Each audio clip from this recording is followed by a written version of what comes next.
Why have you been there since 6 o'clock? Got to ask.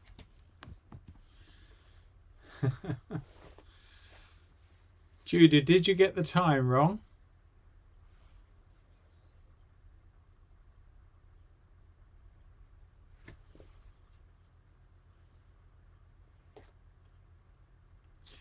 Good evening, Jim. How are you doing? Hope you're well. Thanks for joining us.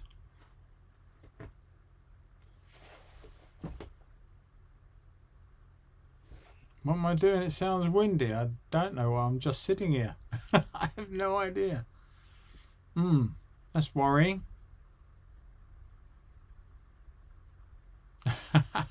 Okay. Ben, good evening to you. Nice of you to come in. We'll wait for a few minutes and let people catch up and get involved. Good evening, Wendy.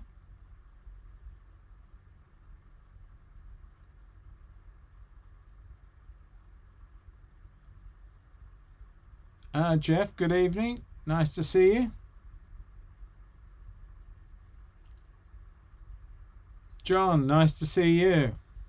And Derek, hi Guy. All right, nice to see you in. Thank you very much for joining us. I'm a little bit lighter around the chops tonight. It's getting a little bit itchy, so I had a bit of a set to this morning with a razor. Just in case any of you don't recognise me.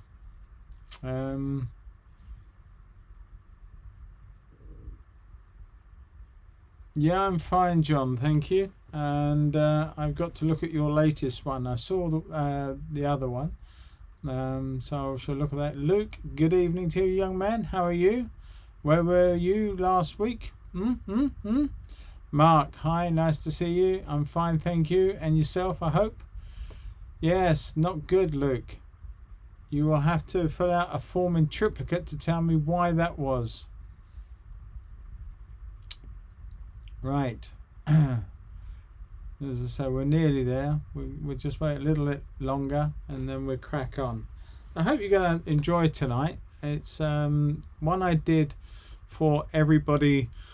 Well, I had planned to do it for everybody. I painted it, I think it was at the end of last year, something like that. And it was on a brand spanking new device. So it must have been just after Christmas, because that's when I got it.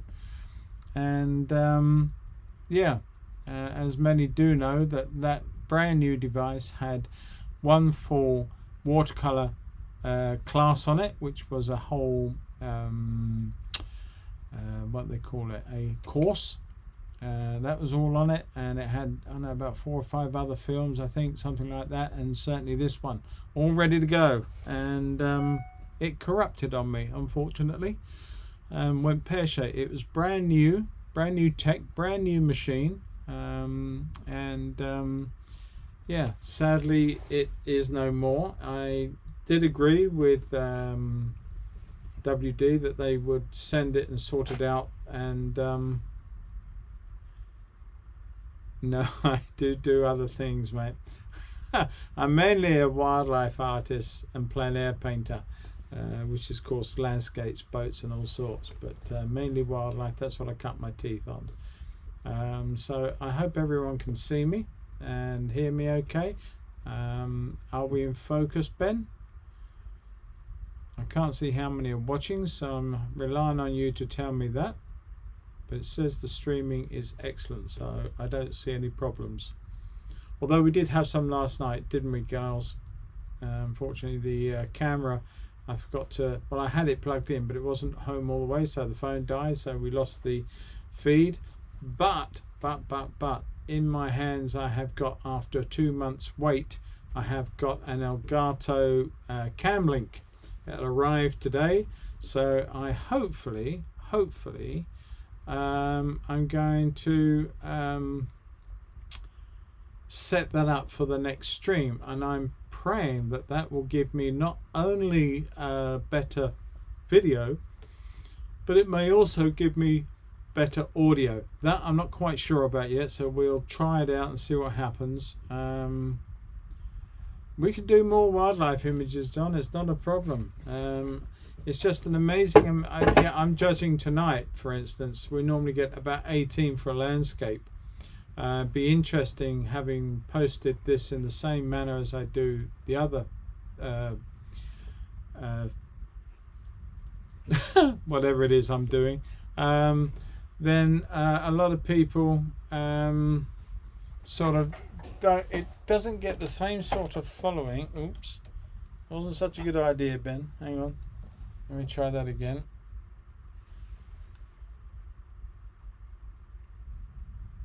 Is that better?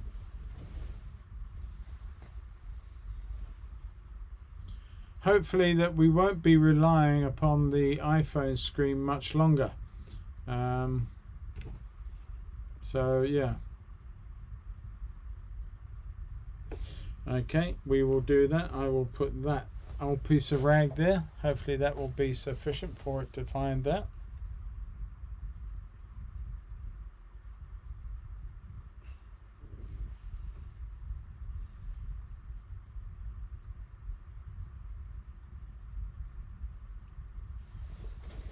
Is that better? It looks fairly good, apart from the light keeps falling over. Here we go, fun and games. I'm just going to move that light just a bit, just so that it doesn't keep falling on my head. Right, seems out of focus. Oh dear, oh dear, oh dear. Hang on, I'm going to polish my lens if I seems a bit funny. Maybe I got a finger mark on the back glass of the iPad, or the iPhone. There. Does that seem to? That seems a bit better. Are we good? That seems crisp.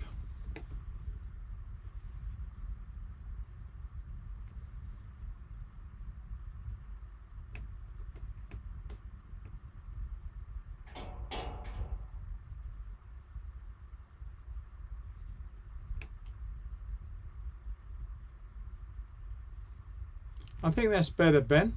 I think I'm now... Yeah, I thought it was better.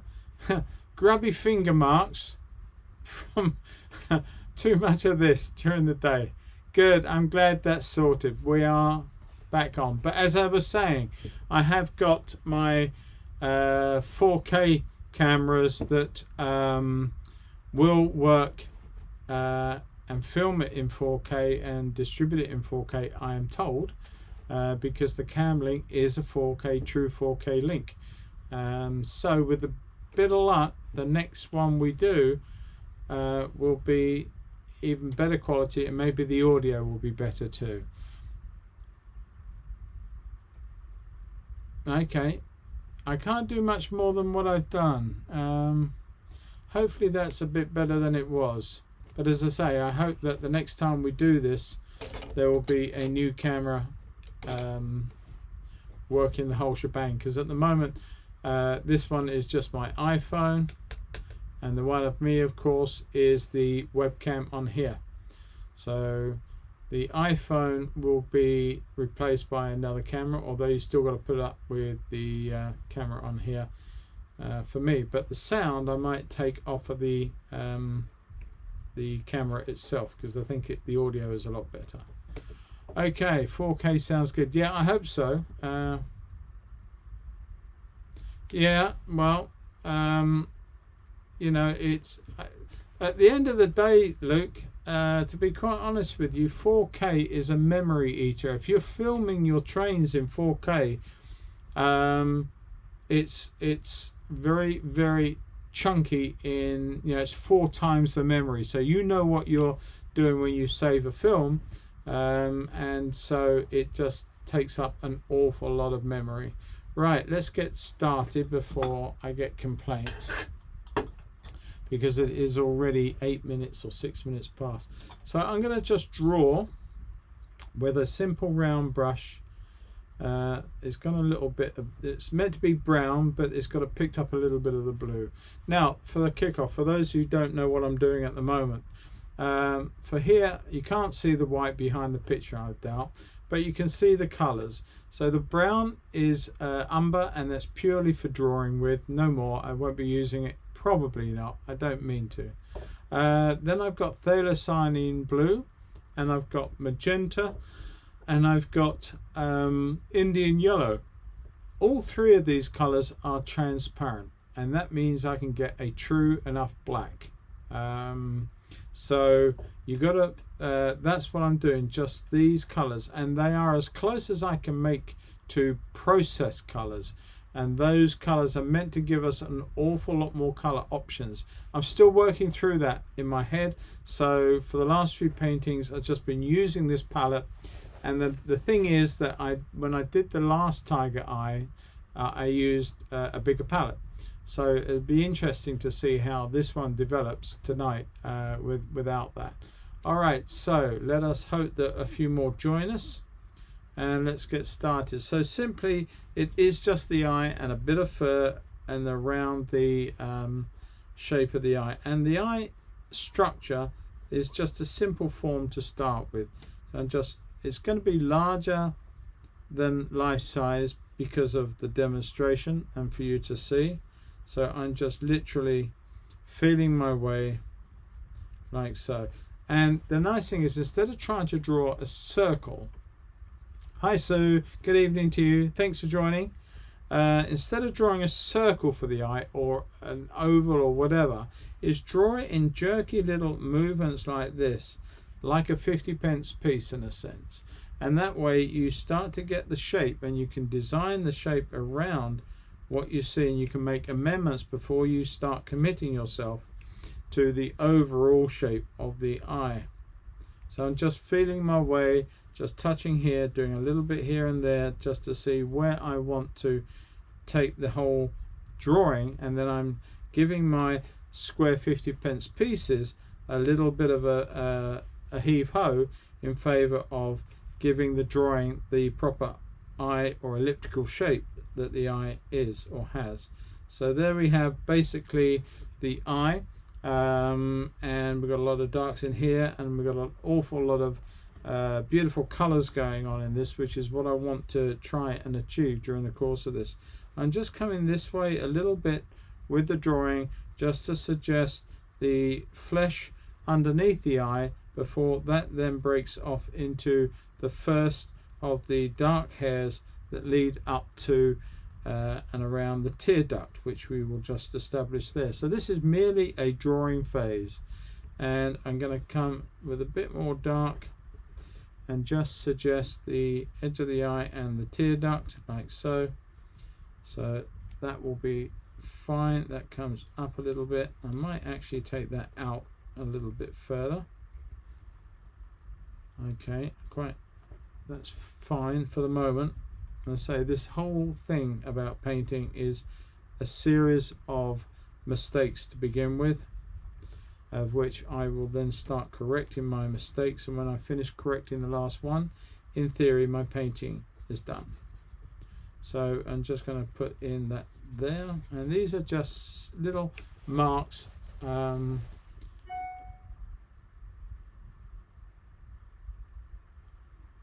So you put a message in and retracted it last time. Am I missing something?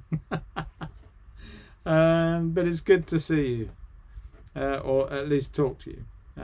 Right, so I'm going to put in the eye flash, the dark eye flash under here, and then we've got the ones that are over the top, which I'm going to start putting in and suggesting broad marks like so. And they are just broad marks, nothing is set in stone, as you well know. And we're just going to put in some dark matter here. Now this painting panel is a smooth panel. For those who don't know this brand, it's what is it called? I forget what it's called now. Ampersand. Now, Jim, you may know this company. It's an American company. And Ampersand create very smooth surface boards. Now the Ampersand itself, panel wise, you can buy it from, I believe, either Jackson's or the SAA supplier, one of them two. There's not many suppliers of it, but it is very expensive to buy a panel, and these are several pounds. You know, they're not cheap as chips at all. And personally, I don't like them. I've got to say, they they are meant to be smoothed off, ready for that ultra smooth finish. Now what I did is I gave this an extra coat so that it won't slide around, so I still get the smooth. I then found another material which I experimented with a couple of years ago, which is basically a very horrible paint to say. It takes for years to dry, and it just settles in a plain soft surface. Now I have got a panel of that here to show you, if I can reach it. Now this is one of several panels that I created a few years ago, and it's not dissimilar to the initial surface of this stuff, and it was based on the fact that this could be produced a lot cheaper than buying this, that I went for it. Subsequently I hate this. Now I gave this a coating of this in the same way. The moment I went to give it a soft sand, the whole lot just came off. It had nothing to adhere to. This surface is so glass-like that paint just slides everywhere. If you like painting on ultra smooth surfaces, go for it. Personally, I haven't been impressed. It leaves tons of brush marks, which you may or may not like. It makes it seem to go thin. I may give it another go. I don't know yet, but we'll see. No, you've got a lot of storage there, Luke, but when you start filming in 4K, mate, it's amazing how quickly that all goes. Right, I'm just going to put the shadow in the top of the eye, which is of all the hair over here that is giving this nice shadow, and that's what allows this thing to look into the light and to see potential quarry. And just literally refining my drawing as I go.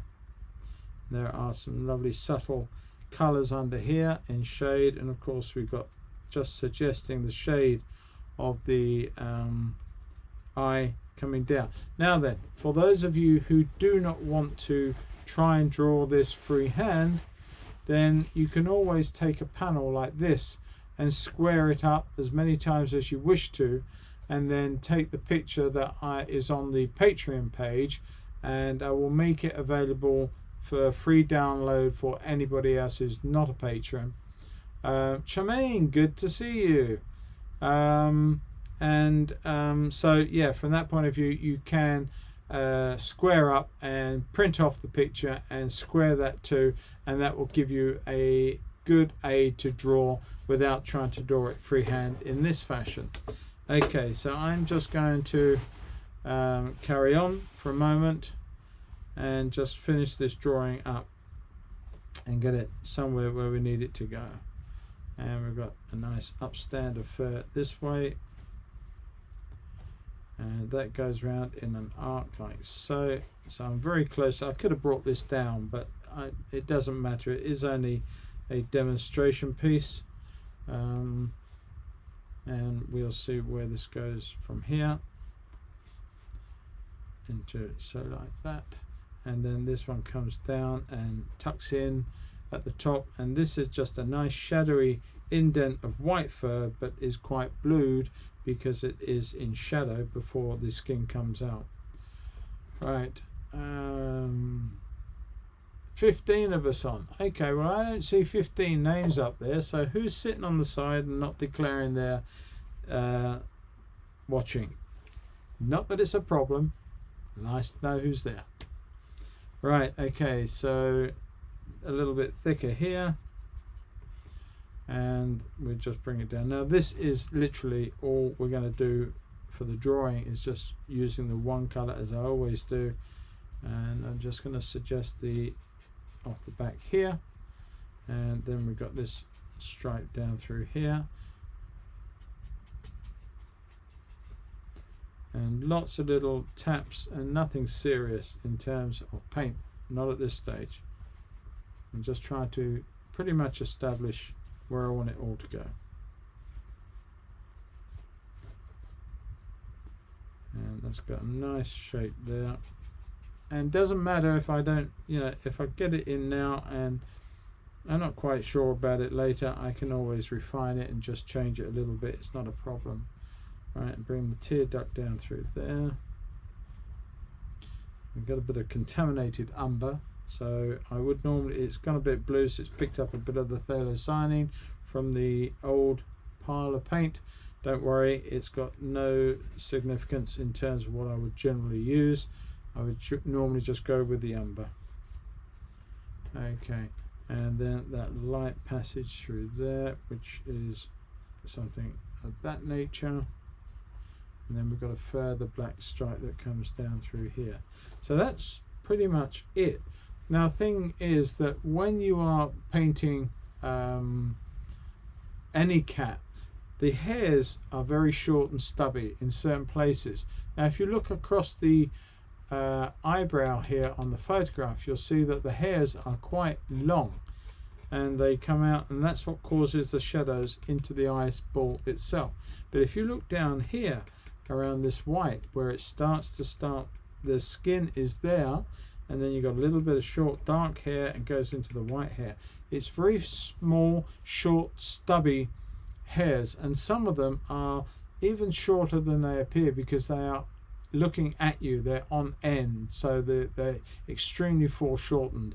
And if you look closely, you see lots more little taps of dark where you can see down into the cluster of hair, and you're seeing the shadow. You're not seeing a different color hair, you're not seeing skin, you're merely seeing the shadow towards the roots of the hair because they're almost facing you. And what happens with the hair is that it will start here and it will radiate out like so.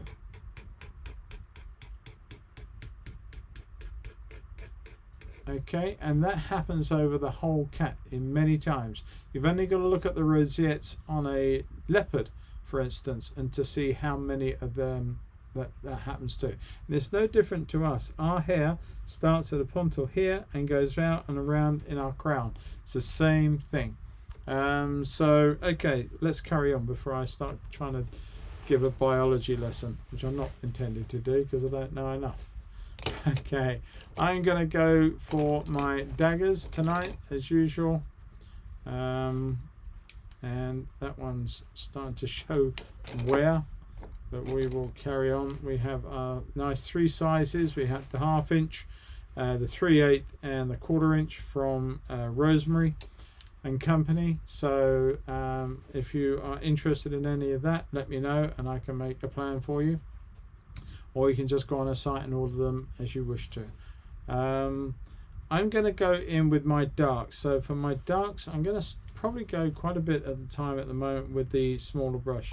I'm going to mix up, try and stay out of the umber, and I really am trying to be as true as I can to the 3 color. So I am mixing up as much of a dark as I can. Now, because these are transparent, they will not allow the light to radiate out as an opaque would. It bounces it back out to you. That's why it won't pass through. That's why opaque colors look so bright, and it's also why you cannot get a real dark with an opaque color. You need transparency to do that. And in a sense with these, you're going to get as black as you can get.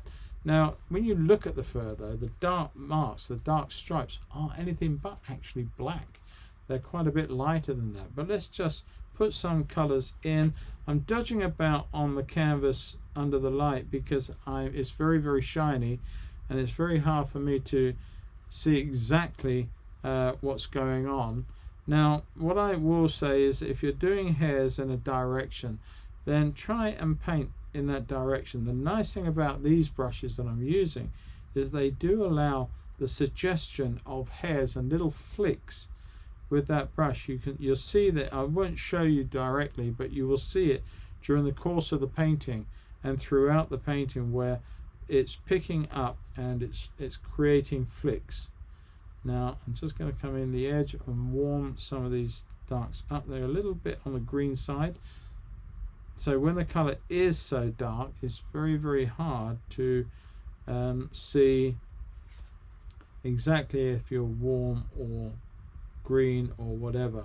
So the lights also, the filming lights here tend to sort of blast everything out, so it's not quite the same situation had I been in front of an easel with normal daylight tubes going and sitting there and just painting away and having a bit of fun. Alright, so that's just very, very suggestive for the start. And here you see that little bit there. Now I didn't paint that, I just flicked the brush in one or two places. I don't know if you can see that at all or how well, but there are just little touches of the brush that's come and left the paint on, but automatically it seems like the pinky or the background is punching hairs into the black, and that's what I was trying to get to do. Okay.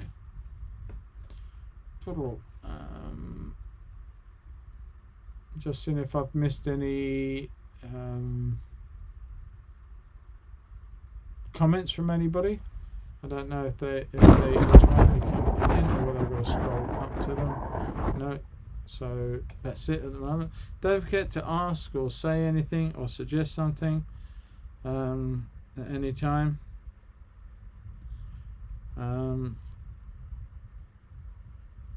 Right. And off to there, and it's a very, very small pencil line of mark down through there, which we can do, and I'm just going to bring that in so far, like so. Now I'm going to start looking at the eye structure itself. So now when you're doing darks, when you're doing a black, you can make lots of different blacks with other colors on your palette if you got them. If you had like thylacine in green and magenta, makes a very different black. Again, they're both transparent, but they makes a very different green to maybe ultramarine blue and burnt sienna. They make a very rich dark, and the others make a very cool dark. So that can be quite useful when you're doing eye sockets, because you've got the dark skin, and then of course you've got the flesh and the shades between that and the eye itself. Now I haven't got that particular ability tonight. All I've got is 3 colors that I'm working with, and they will have to suffice. So any change that I want to do in the eye itself in the darks then has to be made with different ratios of those colors. Alright, let's move on, and let's just put that in. Now the thing about working on the flat like this is you're very prone to putting your hand on it and smudging. I will just lean over, excuse me, without dragging everything off the bench. I do have my mull stick, which is my double-ended one, and I can employ that at any given time. Let's put those brushes down, I need to hold them all. And I can use it as a brace here, so I don't actually inadvertently tap my painting with my hand, end up with a whole load of paint on here. I've done it too many times. Easily done. So we are working with different values of the same. Now the nice thing about working in 3 colors in this fashion is of course that when you get to the end of your painting, every color you've created on here is an amalgam of just 3 colors. Therefore they have a unique harmony with each other, that if you have loads of colors at your disposal and use those colors with great effect, I'm not saying you wouldn't, but then you have very much less in terms of harmony, and harmony does mean a good amount of, I'm on about harmony is just great for the picture, because it's easy on the eye and people start having lovely associations around the whole thing. So it's always worth looking for. Okay, I'm just coming back in here just with what will be fur. So again, we've taken over the initial drawing and we've developed our initial drawing further, and we're on like the second phase. This is almost like a blocking in phase before we start putting in lots more detail into the painting to go for a finish. Now I've been hammering my chisel brushes, and I have none in stock down at the gallery, guys, because I sold all that lot to you when they came in. So I have got to get some ordered myself. And I hope Rosemary is still making. I think she is. There's another light out there. We'll put that in too. Okay, are we still at 15, Ben, or has everyone gone to sleep and gone home? Right, just going to bring that little foot to there. It's got a little extra bit on there, and this is a much larger stripe that goes off out of the picture, but we'll bring it down through like so, and then we can bring that in there. That actually sweeps out, so I'm going to rub a little bit of that back. It won't come all the way off. As you can see, it stains the surface, but that's not a problem. This needs to come back out this way more, and then I can get that sweep in there as I'm looking for. All right, 17. Oh, good. And I'm just putting in there. Is that you, Bridget, on the side? Are you watching from France as you were the other day? Adding the first colour already makes it look very pleasing to the eye. Yeah, excusing the pun, of course. We'll let you off that one, Ben. Okay, so I'm just putting in a little bit more detail as we go. Now, this eye is not a point like that. It is a ball, and so we need to create that. It goes up round in there and comes down and around here. So the rest of that is the supporting flesh that holds the eye in place, like so. Now I'm going to come in, I'm going to add a little bit more blue, tap of white, the merest hint, just to lighten it up a minute. And I just want to put in quite a bit of the shadow color, which will appear in the eye, like so. And let that come all the way underneath and through here. There is a paler version of opaque white, which is the reflection of daylight. Actually, years ago I took some photos of a place called Okunjima in Namibia, which is the Hansons run a cheetah rescue. And the thing about cheetahs in Namibia is they're quite far-ranging. There's quite a lot of them, but what happens is that farmers do not like them. They predate on livestock and stuff, and they don't like that. So a lot of them find their way into shelter and aid where they've been injured or trapped or whatever the reason, horrible reason sometimes. But Okunjima, along with others, it's not just the only one, there are others, and they are there supporting. Anyway, I went there once and they had a great big area, curved area of wall that you could observe some lions that they had in a big paddock, and there's a huge big mound, so these things come up, and it is obviously a photographic opportunity. And I like transport. Nice for joining us, thank you. Do you have a first name? I can't keep calling you I like transport. Yes, so what I was saying was that these lions, and a big beautiful male, beautiful mane on it, and it comes sitting up, and it's far enough away to be safe, but it's close enough to get some real good detail shots. And I got a load of shots of this thing, and I did a painting once as a demo donkeys years ago now, and it was just the eye and the reflections within the eye. And when I looked at it very closely in high res on a screen, what it was, it had reflected all the photographers watching and taking pictures of it. There was this wall and this little shape of all these people pointing cameras at this cat as he was watching them. So I like that. Hi, Ewan. Great. Well done, Luke. Thank you very much. Thanks for joining us. Okay, I carry on now. My little story is told. and I'm just going to come down here with a little bit of lighter value. It's not the lightest we're going to make this, we're going to save that. So I'm just going to try and establish the shape of the eye here, going into that sort of mark there.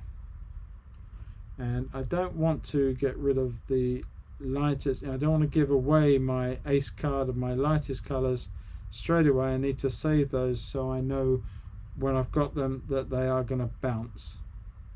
So I'm going to protect that, and that will start to dry. There's a bit of liquid in there to help the drying process begin. It's not as immediate as I just made it out to sound, but it does at least start it off. I'm going to start putting in some of the, blocking in some of the ambers. So I'm using some of the magenta, some of the yellow. And now the thing about yellows and oranges and one thing another, there are color relationships. Some of you know that I've been talking to you in the past about how colors relate and what have you. The thing is that if any of the colors have together have all three of the color wheel in them, in other words, if you have a red that's got blue in it, or you have a yellow that's got red in it, and you bring those two together, you're not going to get the right color, because it's going to be dirty, because there are all elements of all three of the color wheel involved. In other words, all these colors I'm doing on my palette here, if I only use two of them, I get a pure purple out of the blue and the red.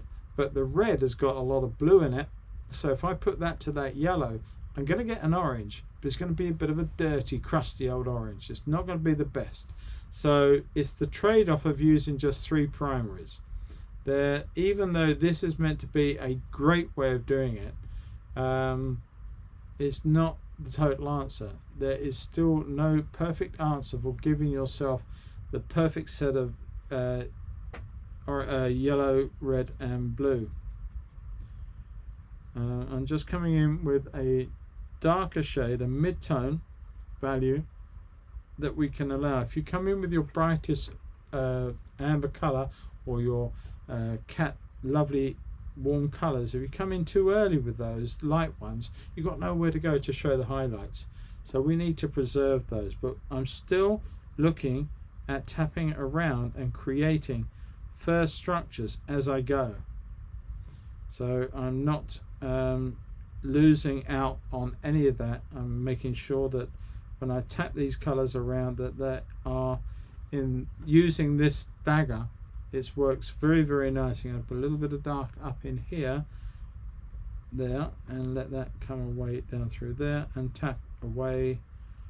And just as I say, I'm suggesting all these lovely bits of fur in this fashion, but very, very quickly. I'm not sitting here trying to paint every single little hair and then put a shadow side to it and a highlight side to it. I don't know about you guys, but I would go absolutely bonkers trying to do that.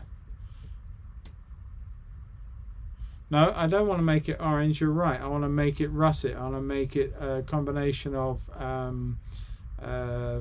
ochres and siennas, but I'm not using those here, so I have to create them myself in the best possible way I can moving forward. I'm just bringing that shape in through here. There's one or two areas eating into that black there, and then it goes down to a whiter value, so I'm going to suggest that down here, but it's quite a cool white. So let's tap a little bit of blue, a little bit of red. We don't want that purity of the blue, we want a bit of a violety, dirty, crusty old blue, and there's got a bit of yellow in it too, but that will come down here, and that gives us our shadow blue working away from one of my dog's hairs got into the painting. He was in here just before I streamed. Thought he was going to sit down for the night and sit with me, which he loves to do. He's a great dog, but unfortunately he gets this habit that he wants to get up and do something else, and I didn't want to start messing around moving while I was painting, so he was showing the door very politely. Right, I'm just going to put in a paler colour through here, and you can start to see that this whole thing is starting to build the structure. Now even here I'm coming in with a bluer, cooler white, and I'm still remembering to tap off into some of these blacks as I go forward. Now I can't put the whole head in, I can merely suggest this colour as it disappears over the top and comes back down into here. But you can see how that it will drag paint all the time I tap in here, and here it's going to drag paint from one to the other. Not a problem, because all it's doing is giving me a lovely few shadowy marks going into the fur. Okay, if you get too much, then just come back and just put some paler color onto it and then carry on working as you were. All right, this could be a long one.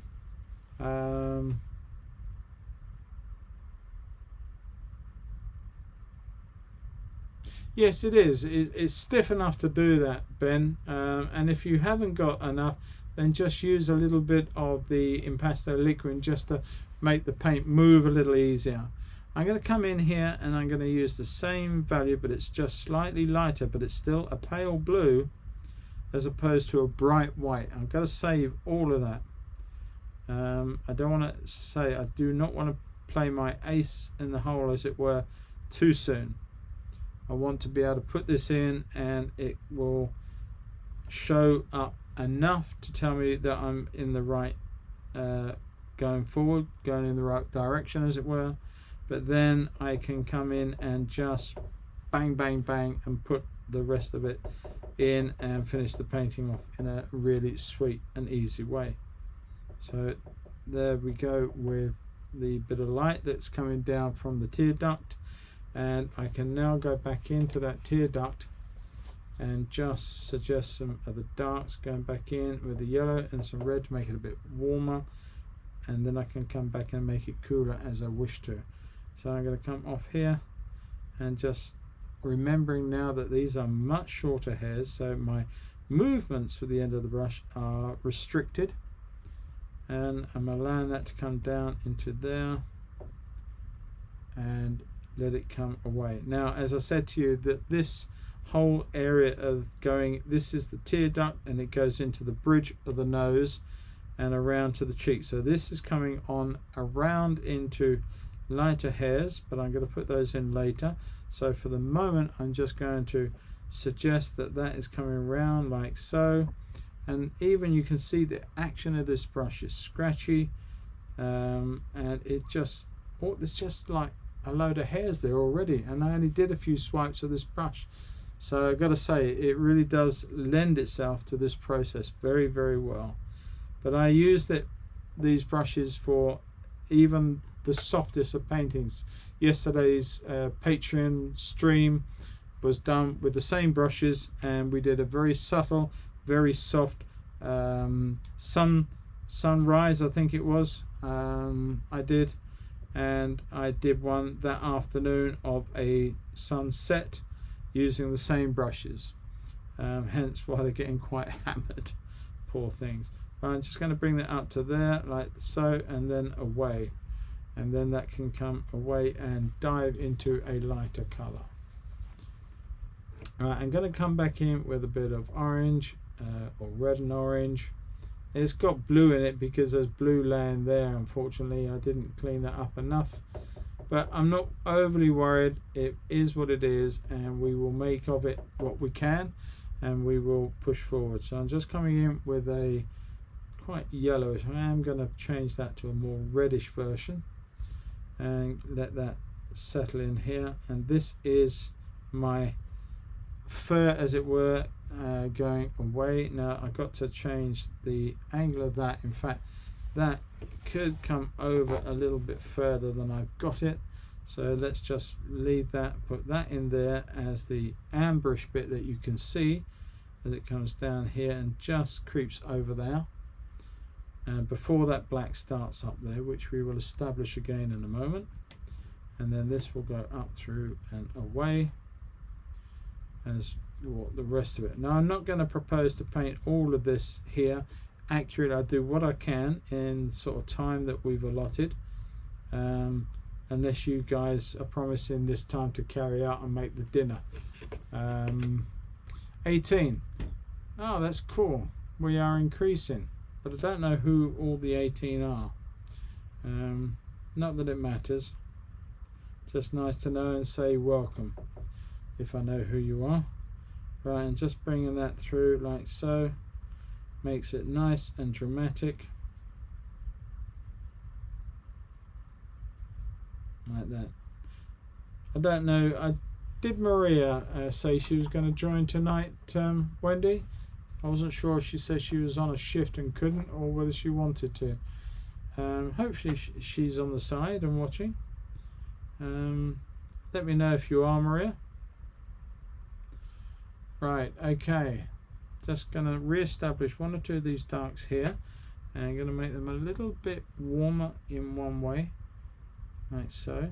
And looking now a little more closely at the way the hairs are moving away. So I'm suggesting that. And bringing it in through here like so. Just a little bit more of a refined statements, but still using the same brush. That's nice little moon shape as that comes round and tucks in under the cheekbone. I'm going to add a little bit more bluish colour on this side.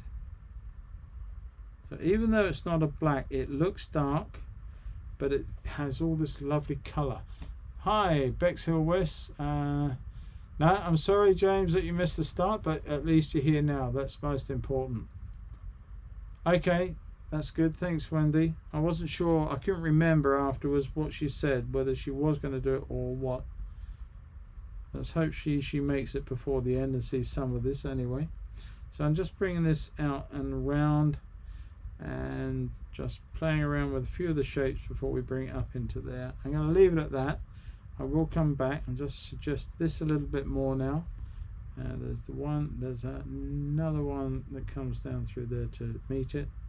And these are just little bits of shadow hair that are with dark lines, but that's, I mean, these markings on every cat are all different. They're like your and I fingerprints.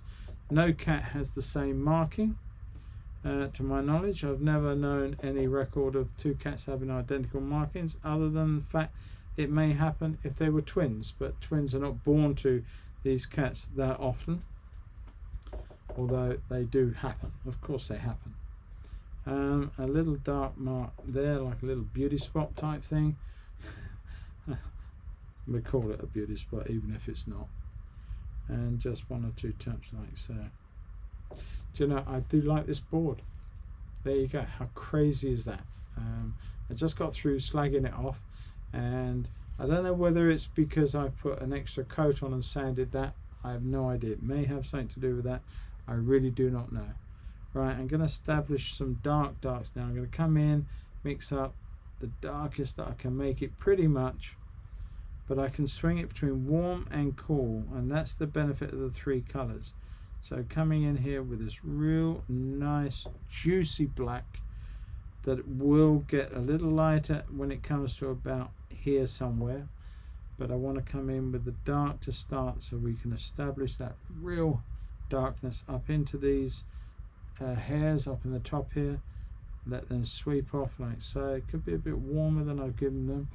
Just give that a little bit more warmth as it goes off. And already we're drawing the eyebrows, a little bit of shadow and split hairs that go over the back there, and we're defining the shape of our eye now.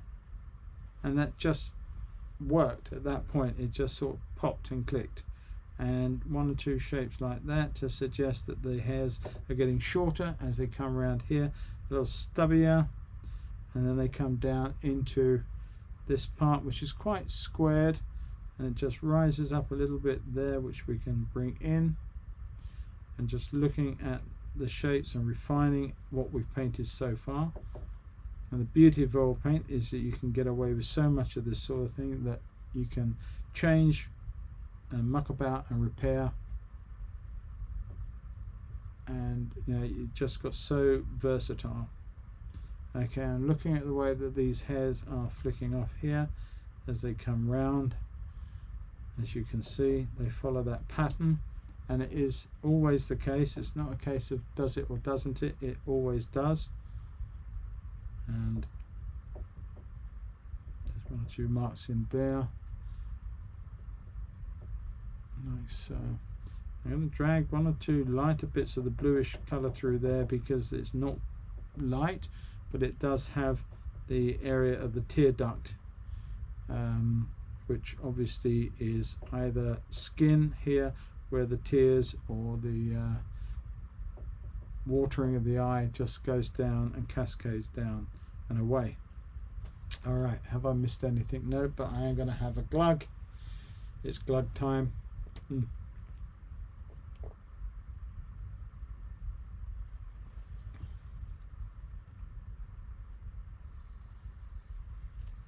Oh, is he?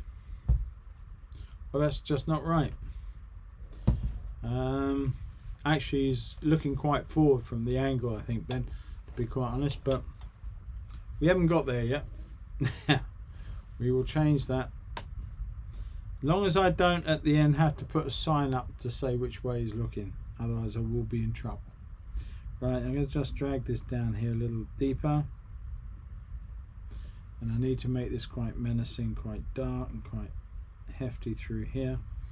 And I want to start looking at the eye now and the structure itself. So I'm going to come off, and before I do, that's quite a useful colour. That pinkish dull colour can be used as part of this in here, which I'm going to just put that in initially and up into there.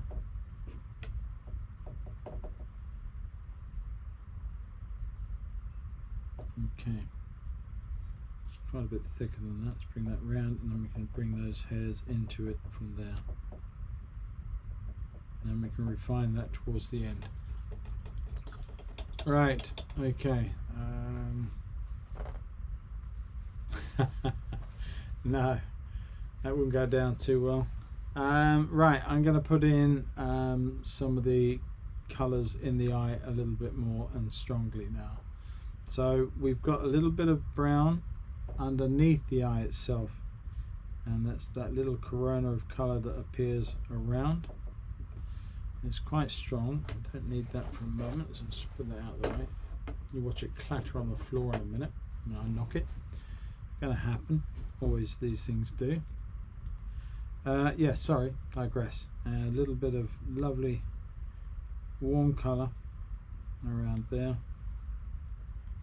and we come back into these blues.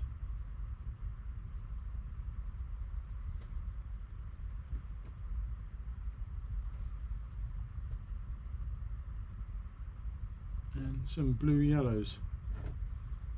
So I'm just going to play around with this until I'm sort of happy with where it's going to be and where we're getting with that colour. And it's a little bit too light, so let's just take some of that out.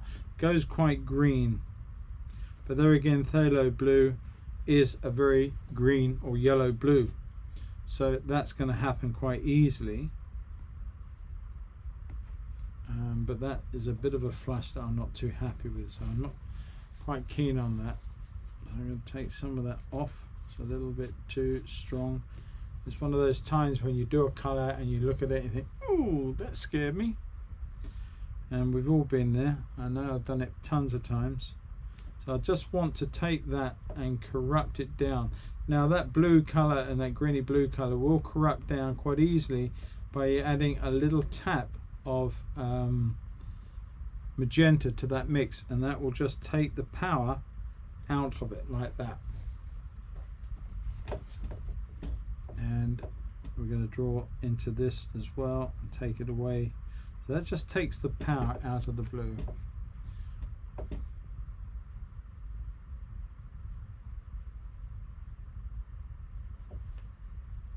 Clean my brush and come back in with some lighter colours. Now I'm going to come in with some white, which has gone quite bluish. So I may have to pour some more white because I've actually contaminated that quite a lot. But we're just going to use this lighter value first and see where we need to push it. It is quite pale, but it's not a blue pale. Not as such. There is a little bit of red that's right down and at the base, and it's orange, more than red even. So I need to deal with that first and foremost. I've got a little rim lighting that's all the way around here, which is quite dark, and I need to put that in before I proceed.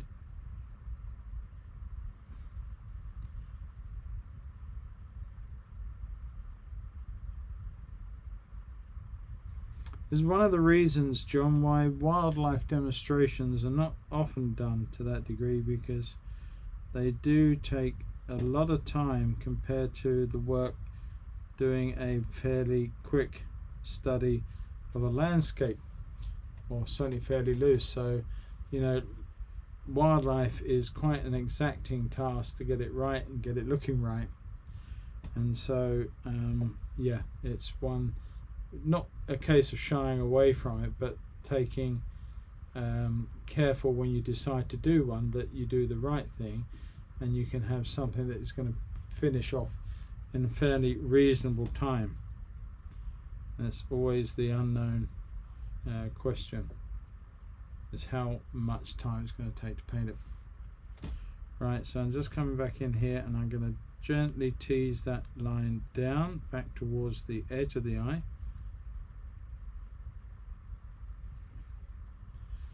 And that's how I don't like that colour, I've got to say. I need to put some fresh white out for the first thing. So let's just reach into the bag and pull some white out.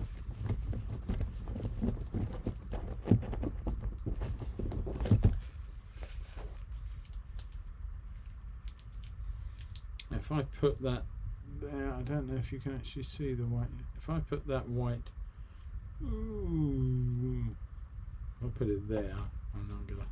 I know you can see it then. There you go.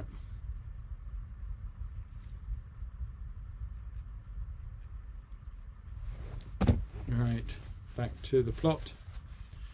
Clean the brush thoroughly. Some of my mixes will look better if I didn't have such dirty zester. I've got to say that's half my problem, is that I'm not cleaning my brushes out in good stuff. You can see how grubby that's got. So that's my own making, that problem.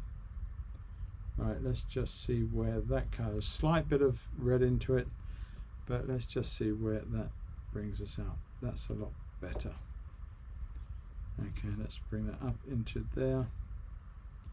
Single pass, soften the edge to there and all the way around. Trying to make this thing look rounded as opposed to flattened or foreshortened or horrible in that way. You just got to make it some nice round ball.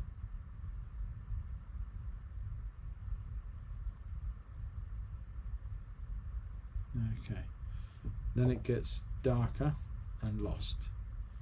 And I'll take some of those pure reds and yellows from yesterday that I just moved from, and that gives a lovely rich dark into here, warmer colour that we can take off, and we can use that further on. Alright, now then I need to address this greenish colour, and the way to address the green and calm it down, as I said just now, is to come in with red. Red will neutralize green because they are complementaries and they will kill each other off. So I'm just going to kill some of this green down by putting a little bit of soft reddish greeny violet color into it. Now I may regret it, but I think we're about where it should be. I'm going to put a little bit of light into that. As it comes this way, it gets that much lighter, so I'm going to put that in.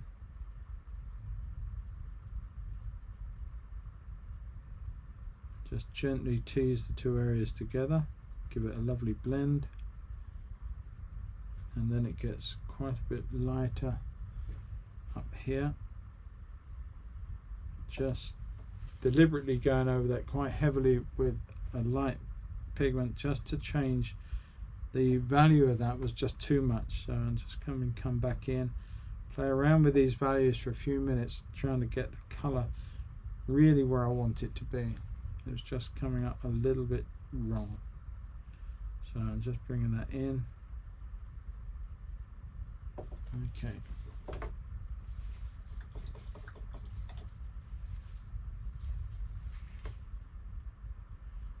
and it gets quite dark again very quickly up in here. So I've lost some of that, so I've got to come back in with some darks in here to represent that shadow, and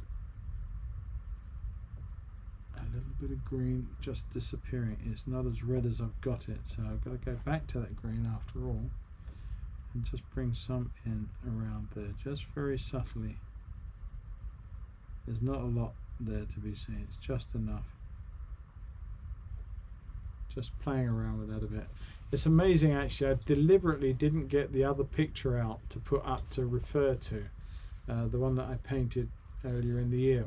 I didn't want to be influenced by that. I felt that this should be standing on its own, and I wanted to see how different they would end up from each other by comparing them at the end. Not necessarily with you guys, but when I've done the picture. Right, I'm just going to come in with a bit more sharper white over the top here, and 1 or 2 flicks of light into there. You can see that already that is a slightly value up on where I was.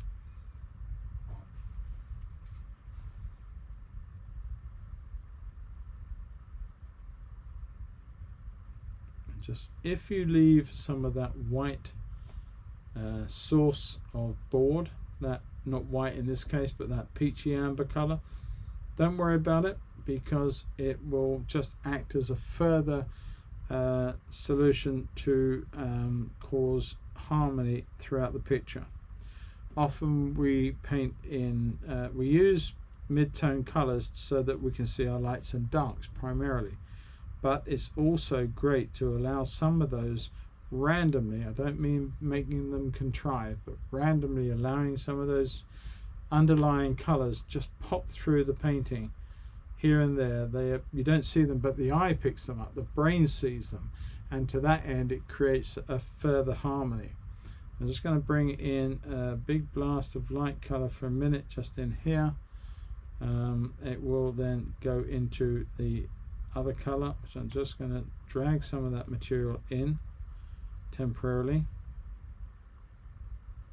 so I know where I'm going to look for, and I want to put in a tap of the blue, but not that much blue, come on, just a central tap of blue and a bit of red into that, making a dirty old violet. And let's come back in here with this color, which is our shadow white color in the fur, and that works extremely well, and it actually can put in a little bit more of the phthalo blue coming away, and it just tends to lift up that reflected or that shadow fur as it's come down. And you can use the same mix, just pop that into 1 or 2 places there, so that you'll have that shadow mix of color. You remember I said about the short hair, you could almost see down? Well, you can use this subtle blue to achieve those effects when it comes to it. Okay, right, another glug is due. We've been going for just under an hour of painting, so we're not doing badly. There's plenty of scope to make it 10 hours yet. Right, let's just bring some lights in here. Now I need to look at the structure of this a little bit more. I'm going to bring that around like so, then bringing it into that shadow, which gets a little darker and a little dirtier. Let's just bring that in there, a bit more red into that, and just bring that up here, and then it can come into the shadow here. It's a little dirtier at that point and creates a shadow under that dark fur. Now dark hair, if I'm not wrong in saying this, dark hair, have we lost 2? People got fed up and gone to bed already? Thought we had 18. That's not good. Right, so what I was saying is that dark hair, if I'm not mistaken, is marginally longer than the white or light hairs. I don't know if that's true. I would need to look it up, I suppose. before I should state it, but I always thought that that's what the case was. But if you know otherwise, anybody, let me know. Ben, you're probably next to a computer on your lap taking notes, I'm sure. 17. Okay. Does that mean to say that you weren't with us for a little while, Jim? No excuses, my man. And just reinforcing some of these shapes, just checking them out a little bit more before I carry on. And bringing that dark this way a little bit into there, little sidewards movement into that. Making it a bit warmer. Just one or two darker taps. I've got this little feeling inside me that doing this in these three colours is very exciting for one, but I actually think it's going to end up a much better painting than the one I did earlier in the year. Just, it's got a feel about it, and I just, you know, you get a sense of feeling about certain things. I feel that that's going to happen. You watch it all go horribly wrong now. I wish I'd never have said it, but there you go. I'm using the dark coming into the white a little bit, and I will go back the other way at some point when we put the lighter lights into this area here. But for now, this is all I need to do. Just bring it up to there, and hopefully we start now making these fur start to come to life as we develop the fur and the eye. And we're going to develop them together, and let that come off to the side there. It pales off and almost disappears. Very, very subtle shapes and forms, and this becomes the light. The white comes into the fur of the ambers, and these get quite bluish, so I'm going to actually add a little bit of blue to my dark mix and just come in there and just give that a little bit of suggestion of light on the fur by adding the blue shade to it. And just not do too much to it.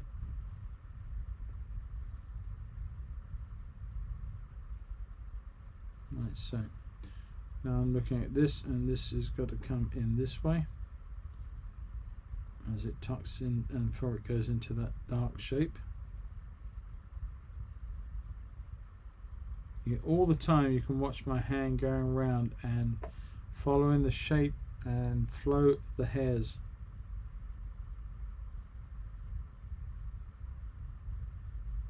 It is very important to paint a cat or anything really, any animal. You know, you got to follow the size of the hairs and the shape and flow of the hair. I'm going to just come back in here and put more of the shape of this eye in through here, and the darker shadow that is coming down at this point. Now we'll draw those in because they will go all the way down, but of course we've got the reflected light from the sky above, so we're going to have to deal with that very shortly. And I still haven't got where I want to be with that corona.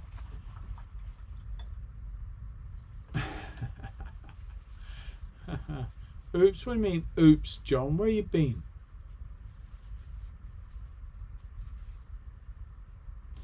John, sorry if it's me. I'm doing some filming on phone when at work and iPad. I'm flicking between phone and iPad. Don't know if each device shows as a separate viewer.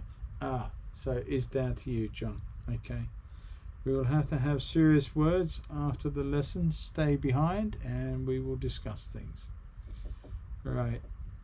I'm just going to... I forgot what I was just going to do. What's I just going to do? Something to do with the cat. Yeah. No, I don't need that light colour, that's for sure. Let us just come in with a nice bit of red and a nice bit of yellow, making as sweet an orange as we can, but we're going to corrupt it with a bit of green. So again, the red on its own corrupted a dark green. Now we're using a little bit more yellow and red into that green, and it corrupts that red by using green. So both work. and I just want to put in that suggestion of that sort of area around the eye, which I put in but really didn't put it in enough. So I'm just coming back around here with it, just taking it around the edge, and it does quite disappear. It's there and it's not there. If that makes any sense at all. But I'm going to use the same colours down in the back here, because it gets quite warm and rich down in here, and there are some nice little shadow marks that come up and shadow right the way through the area and into the darker colours of the green in the eyeball. And these are the sort of long lashes of hairs that are over here that are being reflected or causing the shadow across the eye. But using them, you can actually make the thing look round, make the eyeball socket look round as you go.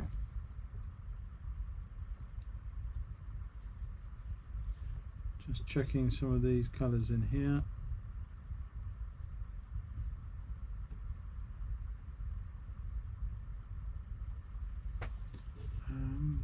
I think that dark pupil just wants to come down a little bit more. I keep looking at it and I think it just needs that much more. Okay, take that out for a minute. A little catch light, which we will put back in. I'm just looking at the overall effect of and setting up that area, and I think I need to put a bit of green up in here. Now this is when you start really sort of looking at it and making subtle changes that are required to make this whole thing work. I think this is a green, but it's a shadier value as it goes into this area here.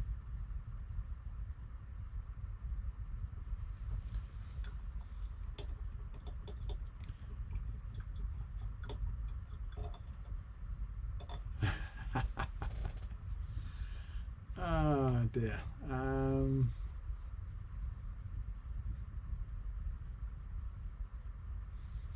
I tell you what, I've been all day on my platforms, John. I ripped them up, as you know, 2 weeks work out the window. Got them all set up. I got 1, 2, 3, 4 sidings in. Went to put the other one, which was barely on the board. Realised I put one side down and it was just not high enough. We got 14 mil, just over 14 mil above rail height, and then I put this one on without the packing underneath, thinking I could get away with it, and it was only 12, and it just made everything look stupid, so I had to rip all that one up again. So my fingers, I'm surprised I can still hold a paintbrush, really. There's just no skin left on half of them. But that's the trials and tribulations of model railway.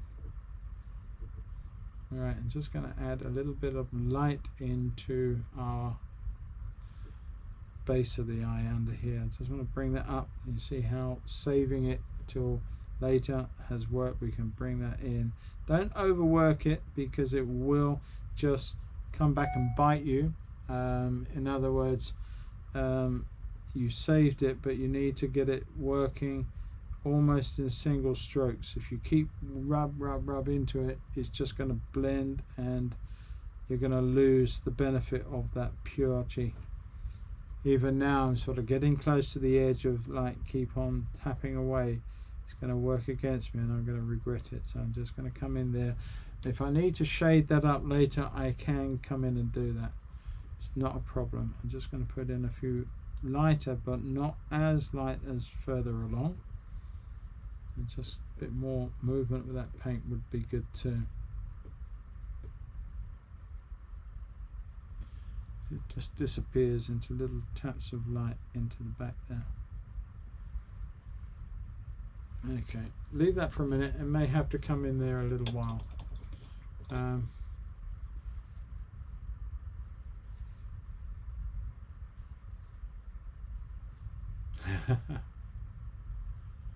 No, cheers, John. Don't. Just don't. I tell you what, I had a big dilemma though. sorry for everybody who's not into railway modelling while I'm doing a bit of painting here. Please forgive me for that. I'm sure you could overlook a little bit of an indulgence. If not, tough.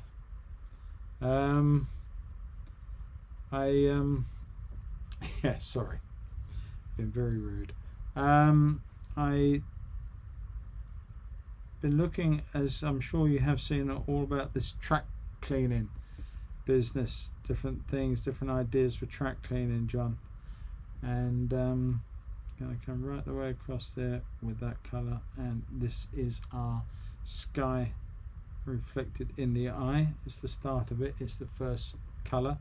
Put some in the pupil. And anyway, yes, so you've probably seen that. No, you're right there. You're right there.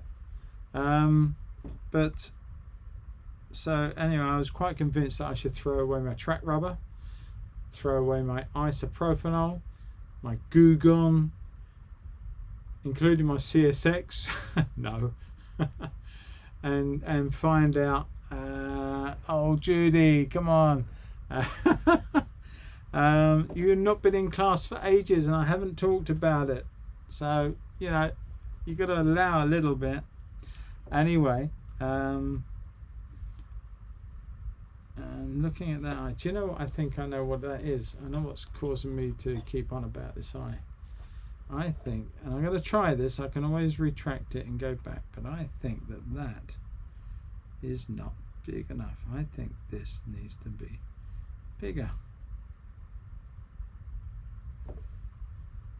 I could be wrong, and I may have to go back in and change it. And don't worry, Judy, that's merely delayed the train talk. It's not stopped it.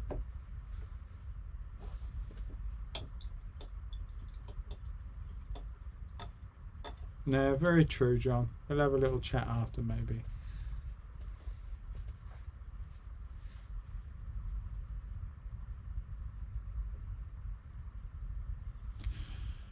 Yeah, the eye, my picture is shown a little bit different to yours, and trouble with screens, that you do get different looks with screens and and colours. So it may be that this does need warming up down here. I know that, and that may cause the issue to change. Just going to put a little bit of warmth in here while we're sort of speaking on that subject, but that needs to be darker. Otherwise the blues will not show up nicely in the back here, so I need to make that a bit darker through there, and I'm going to come back in with some of the lights that separate it. I just want to make that dark, and it goes dark up in through there, or darker at least, and around the side of the eye at that point there. You still with us, Charmaine? Yeah, I think it was. I looked at the ratio, and I just think it just wasn't quite working. And I actually feel that not only is it bigger in one way, it actually should be shorter across this way. So I'm going to actually take it down around here a little bit, just shorten the eye from the other way.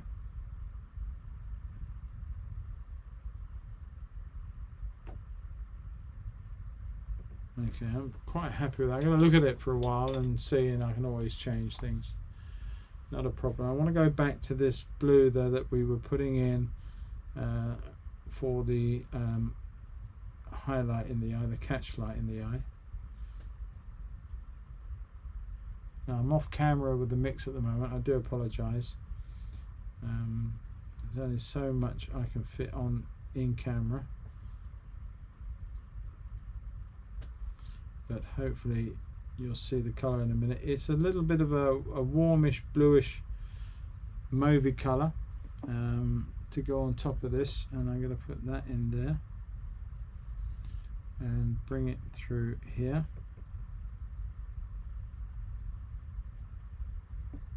and tap it back into the back end of the pupil and up a little bit.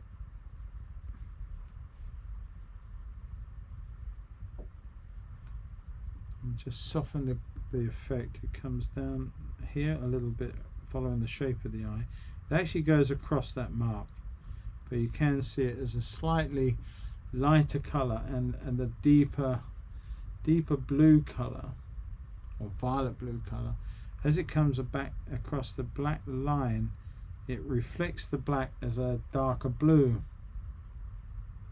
So I need to put that in so that you can see that the line of that eye goes through that point, but it's lighter. It's like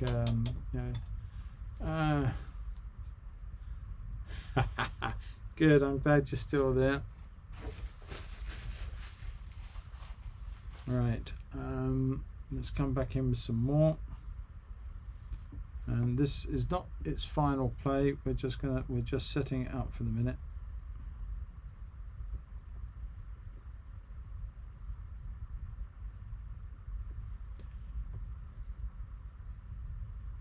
You still there, Wendy? You've been rather quiet tonight.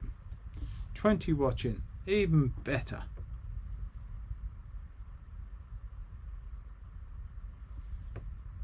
Right. Come in with a bit more blue.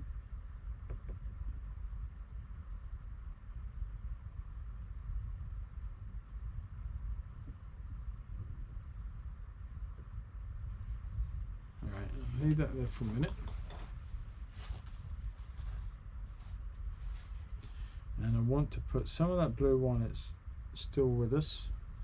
I want to put that down the outside of this flesh.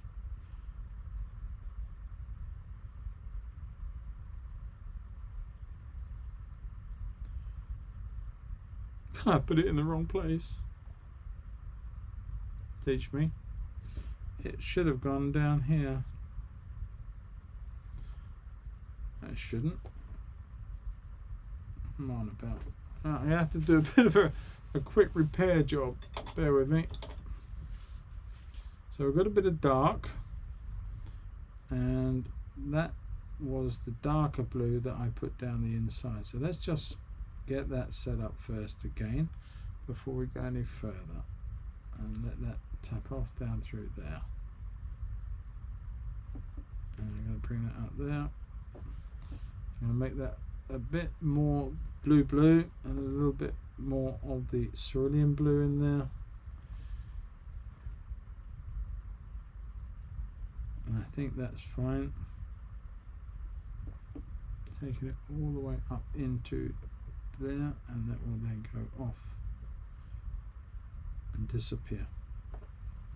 Now I've got to come in with my light.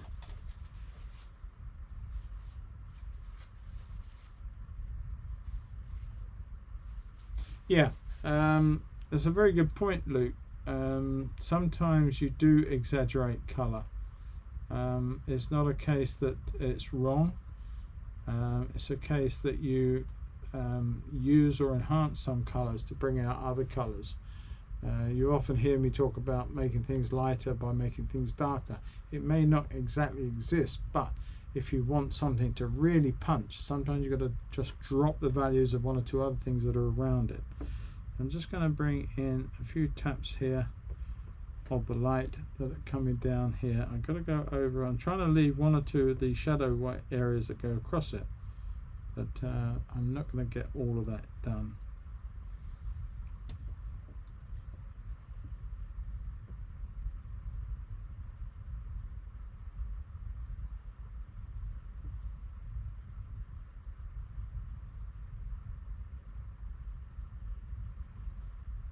Okay, we can enhance these lights later, but they are sufficiently placed at the moment.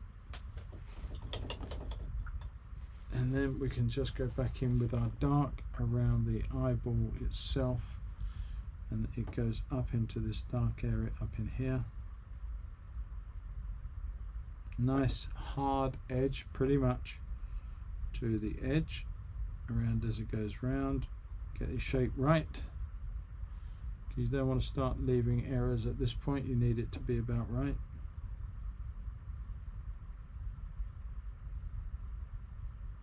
Take your time.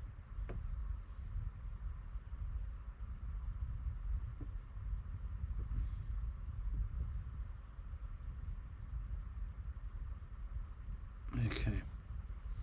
Now just going to look at that shape there a minute. Alright. Strong dark over the back here. Just take some of that light out from the reflection. And it goes up and bends a little bit. So I'm going to put that in like so. Now you can see, I hope, that dark area of the where the eyeball goes up and starts to change into that lighter blue color, and the same as it comes this way. Not that you can see much of it, but you get the idea. It's just showing you.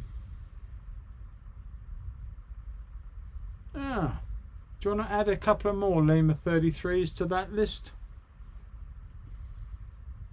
And maybe a warship too? Right, I'm just going to come in with 1 or 2 reverse marks in here.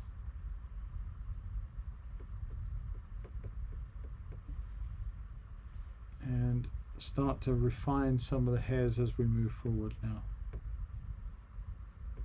And I can't tell you enough that if you don't own dagger brushes, just rush into the shop. Well, not that you can right now, of course, I understand, but you know, get online and go to Roseberry & Company, because people like me can't supply you at the moment because we can't sell you stuff, but you can order it online and get it through the post.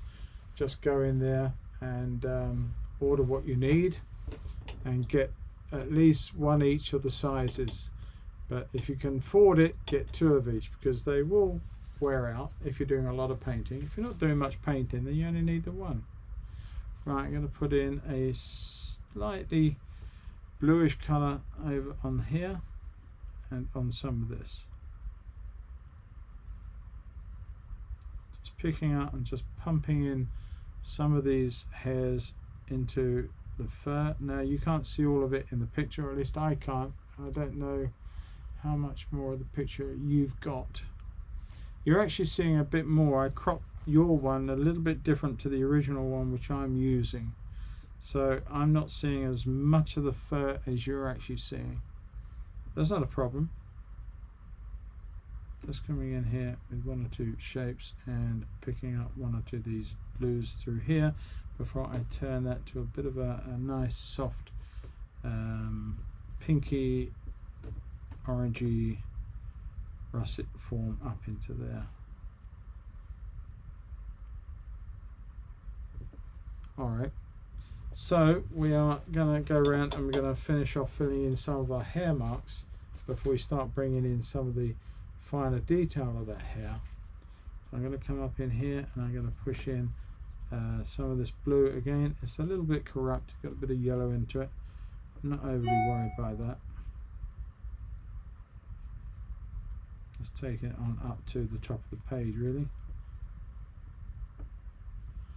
And using the shape of the dagger again to just gently tap in some of the side marks of the hairs back into the rest of the fur and into the darks, and then come back in with some of that warmer color that's in here, which we can start bringing in some slightly lighter value of that now, but we're still nowhere near refining it and finishing it. It could actually be a little redder than I've shown it. And then it gets quite dirty down in here, continuing on the idea of that shadow that starts there, bringing it across and into this area here. We used blue for that, but we can use any amounts of darks and dirty umbers in here to make the same thing. But if you make too much of a dirty color, then if you lighten it, you're just going to get a dirtier grey. Rosemary out of stock of 1/2 inch dagger. Oh, okay. Give her a call in the morning, tell her to start making some. You can't sit at the kitchen sink and make a few more. Right, that's been rather rude. It used to be a cottage industry just like that, but it's expanded a lot more than that, I got to say. And I think Rosemary would have my hide if I suggested that. Okay, and just bringing in one or two light areas, suggesting that that's picking up there. And it's coming together. It's coming together quite nicely. I think that, if I'm honest, that area here has gone out a little too far. So I'm going to put in a dirtier mix here and bring that around like that.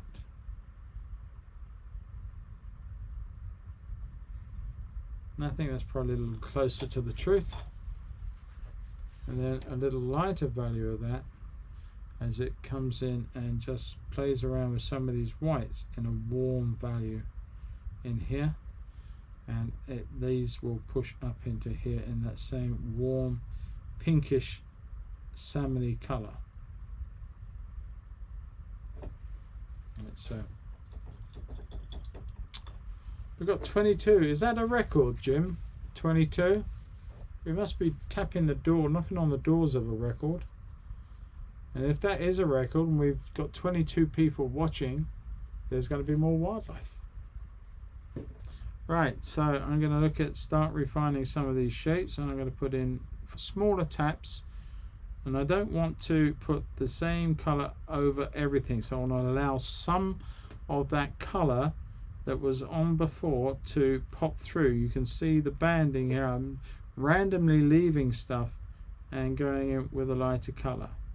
How much lighter I make some of these colors in the end depends on how much of the light I want the part of fur that I'm depicting to represent. Now that here needs to be bigger, so again the drawing has just thrown that up.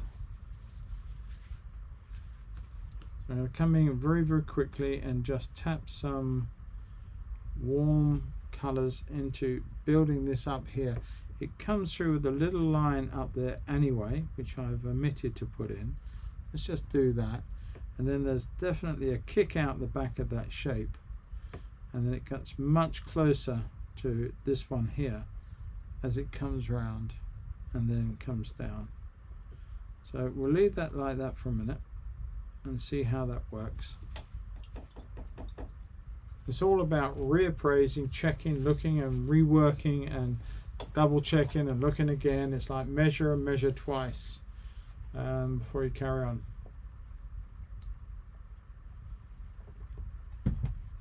All right, glug over, carrying on. Coming back in with those same colors mixes that I was doing just now, and just seeing where we want to put some more lights in here, and tap those over there so it starts to make it disappear, but it was still going up into that fur. And then looking, that's quite dull down through there, but we want to use some of these lights in here.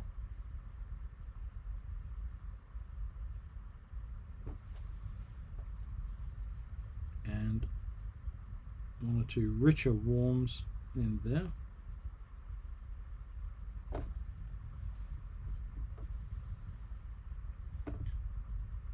I've got to say, Charmaine, that these are my favourite cats as well. With the possible exception of the clouded leopard, which is the most stunning of all, I think. Although this does take a lot of beating. Right, I'm just going to bring in a slightly pinkier version of this colour down in here. And that will then just tap away in one or two places, not many, because there goes into a bluier version. I'm going to tap one or two little lights of hair catching as it comes down.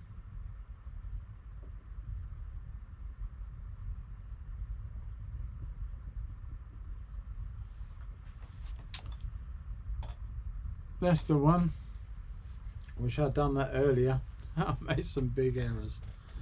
Right, okay, now then, that needs bringing up. Lots of this areas do need bringing up to speed, so I'm going to make a few fresh mixes make some sort of whitish mix, but I'm going to put a tap of red into it, make it slightly off white, and then I come in over this eye and start bringing some of this up now. I keep seeing little shapes here that are missing, so I'm going to use, forgive me for picking up a rigger.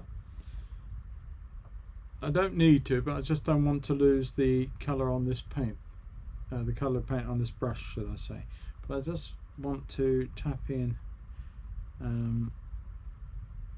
What I might do is change to a rigger just to show you how you can use the rigger to create this. But it does make you, the thing about a rigger is this is quite random. Sometimes the marks it leaves are very nice and subtle and random. Other times when you use a rigger, it's very, very precise, and you get into that little of detail. So yeah, so you may not always want to dive straight in on that. Right, let's go back in now. I've made a few marks there, and I'm just going to start suggesting the lights and building up the lights around the eye itself. As I said just now, you don't replace all of one color with the next color. You become more and more subjective as it does, as you come down with it. So that what happens is the darker values underneath start to create natural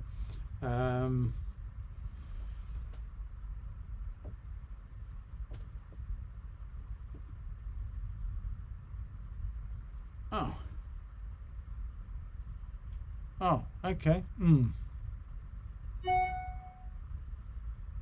Right, I didn't know that. I wasn't aware that I'd lost contact with you all.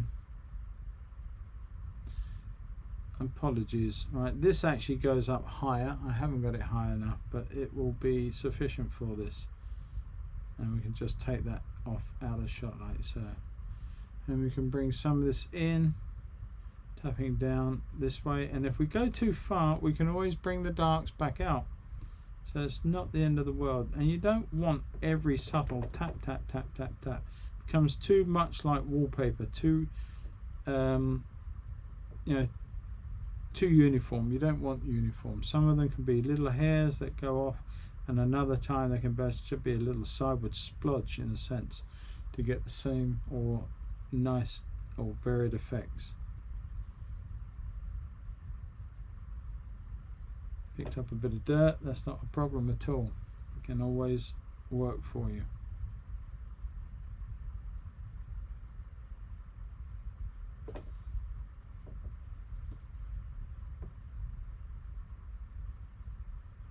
The only thing about doing another tiger's eye like this is I've got now 2 copies to sell.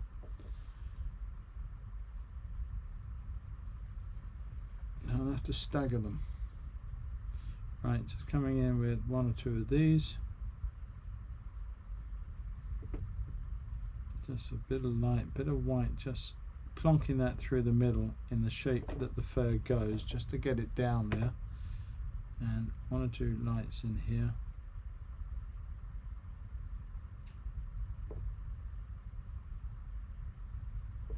Okay, we'll look at that in a minute to make sure we're okay with that. Make the paint move, a bit more liquid. And there's some lovely lights up in here which I'm going to start putting some flicks into, like so.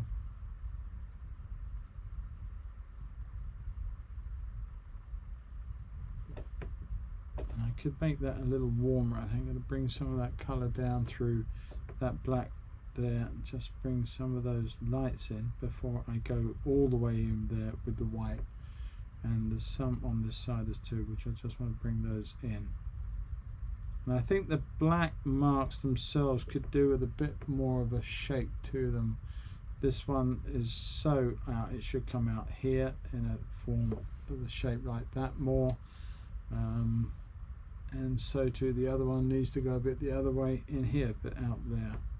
So I will administer to those things in a moment. This is a different shape in here, which I'm just going to quickly block back in, which wasn't dealt with initially.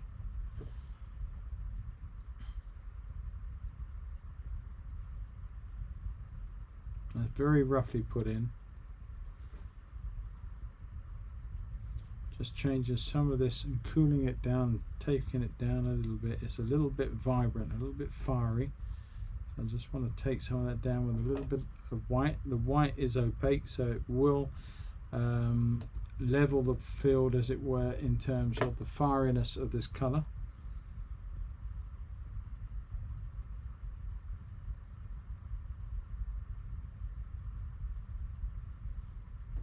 There's quite a nice dark coming through there, which I actually have missed as well.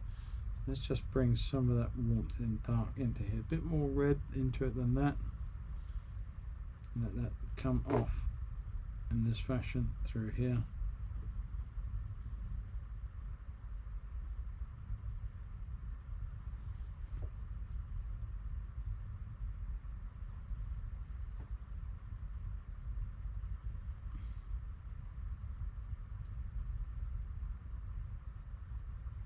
Leave that for a minute just to settle. Assume you missed my comment. Yes, you can't.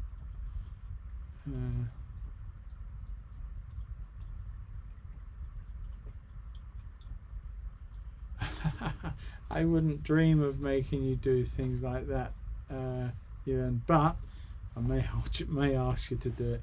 I ain't got a clue, because they're the old pancake motors or whatever. So the thing is about them is that I'm DCC, and I don't think they're easily hardwired either.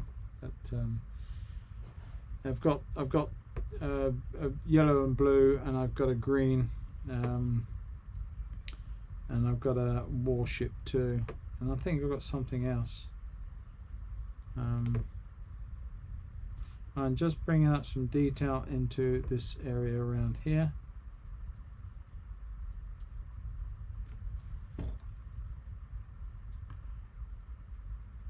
Wendy, are you still there? You've been very quiet tonight.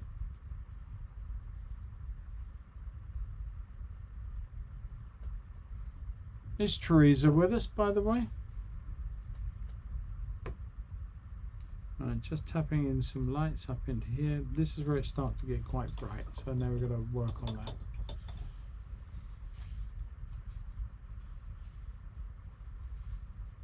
Right. Take some nice white, make a fresh puddle of paint, just the merest tap of yellow, just too much, and it just, even that's a bit too much. All you want to do is have a mere hint of the yellowness in the white. It was Turner that told us that white is great, it's the bright colour. Thanks, Wendy. I hadn't heard from you, I was all right. But a little tint, the merest little touch of yellow into your white really excites the brain, and it sees it in a whole new thing. Doesn't see it as yellow, it just sees it as a very bright white, which I'm going to use right in there like that. Is some of my lightest marks, and I want to put those in while I can, but I'm not going to muck about with them. The more I muck about with them, then of course they are going to disappear on me. I don't want to do that. So I'm looking at them and then just get them into place, and hopefully that'll be all I need to do.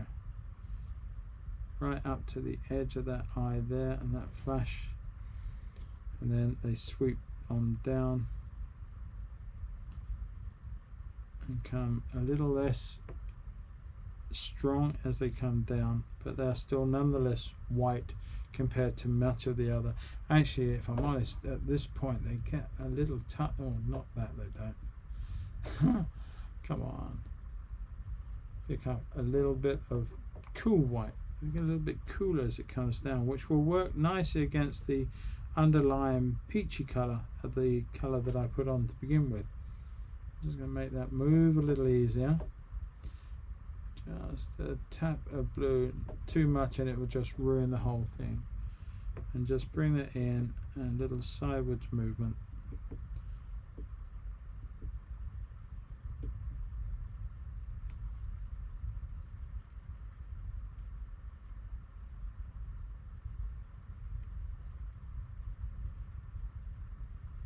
Go silent because I'm concentrating. I do apologise. I tend to just shut up when I'm trying to get an effect or get it about how it should be. and take one or two of those up into here. They're not all the way up, they do taper off to nothingness, as it were.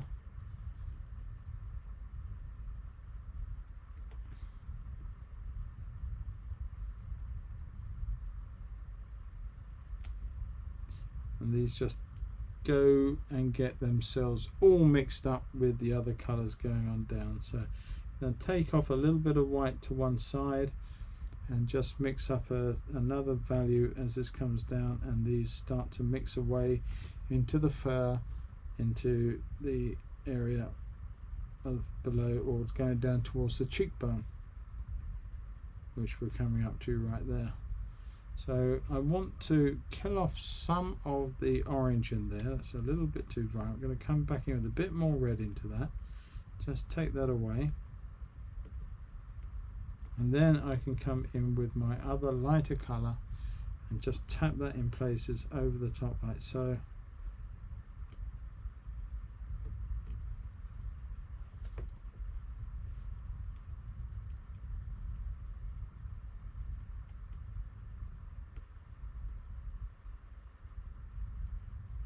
Little dibs. I'm not actually trying to paint exact hairs. They're little dibs, a little bit more loose than just trying to paint exacting little marks of hair. And plus the fact you'll be here forever trying to do it.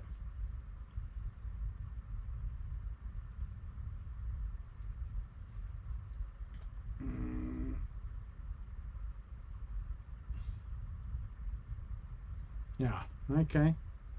I'm getting confused with the conversation, I've got to say. Right, I'm just going to put in a few more taps of light onto some of the outside hairs. Just lifting one or two of them a little further than they were. Gives them another layer.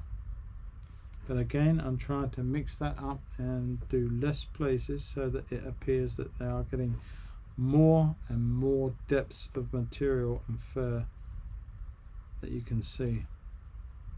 That adds to the putting your hands into and feel the fur. Not that you'd want to, because you would be dinner. But you get the idea. And this is where the time is taken. Is you know, the first part is fairly easy in terms of preparation. It's all this refinement now that takes place that builds this animal to a completion.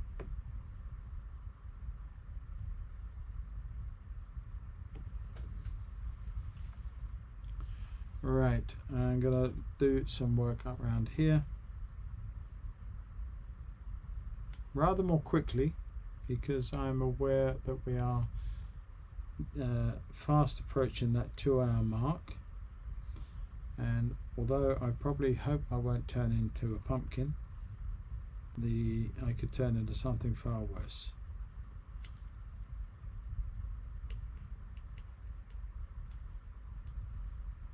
General statements of warmth. Now I'm going over, see there's a lot of yellow in here, so I'm deliberately replacing some of that with a sort of quite a pale but pinkish colour, which works very nicely. It's one of the things that gardeners say you should never mix pink and orange flowers together, and yet, you know, people like David Lloyd did just that to great effect, and it works in painting as well. You can mix these colours and they have a great effect on each other and works very, very well. Now some of these hairs will sort of, they go over the nose, and so I'm not going to propose to paint all of that. That's just, there's no need for that, not on this one anyway. I'm just going to put in one or two lighter areas around here. And then I want to go back in and just really play with the eye, because that's what this whole painting was about. The rest of this is all supporting act to the eye.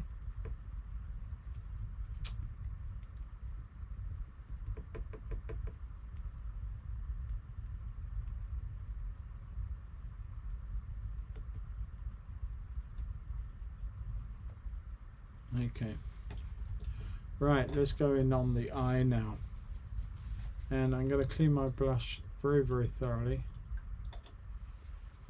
and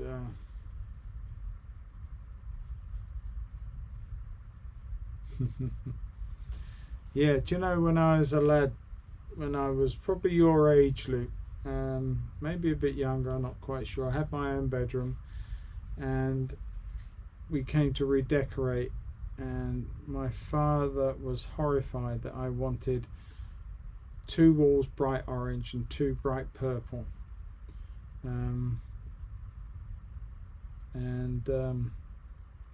Yeah,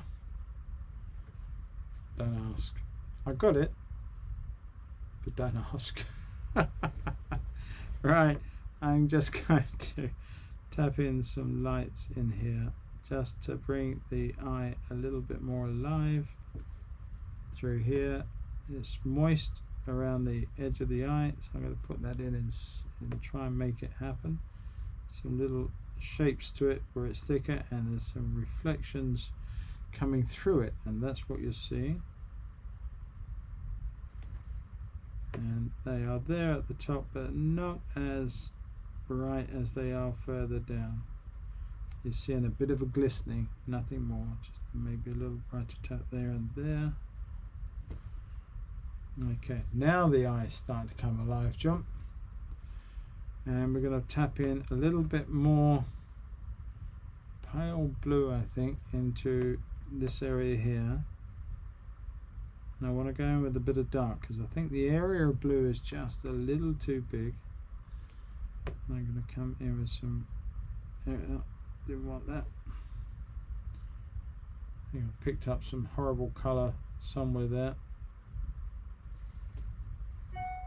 And just a little bit of light there and there, just softly. Now you can see how my brush has got a little bit splayed, a little bit degraded over the painting process today, and it won't be long before this one gets put to grass.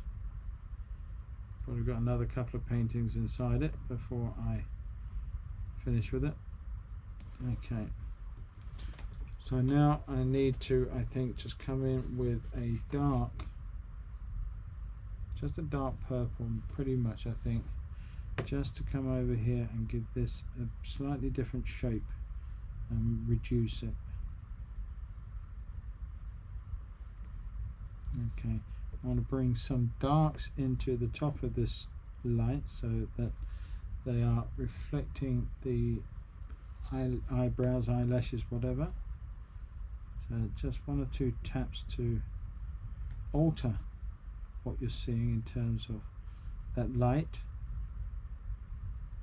Can't quite work out exactly what's what, but it's a case of just making a few statements that reflect what you're trying to do, excuse the pun. And just going to come back in here and just do 1 or 2 dark marks through here before I come back in and sweep over with some lights. And hopefully you'll see that effect. Let's bring a few of these shapes back gently, just a gentle dusting now, so just not strong darks coming in, but 1 or 2 small bits of dark just popping back in 1 or 2 places just to mess up the white edge just a little bit.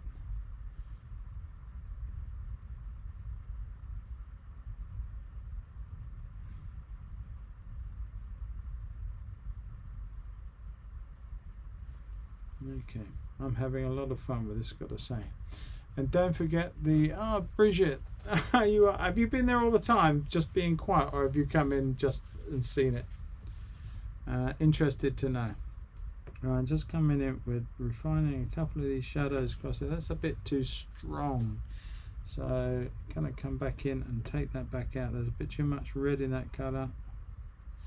I've got to get rid of that red. It's come out and I didn't want that, so I'm just going to tweak that with some blue, try and lessen that impact. Wish I'd left that bit alone, I've got to say, but everything can be recovered.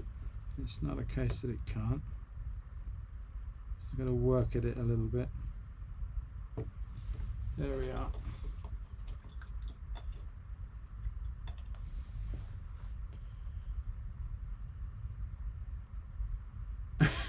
Are you sure that's not where you've just been throwing paint around when you've been decorating your locos? Alright, got to come back in now and repair those two bits of light that come down there and there, and hopefully that's good enough.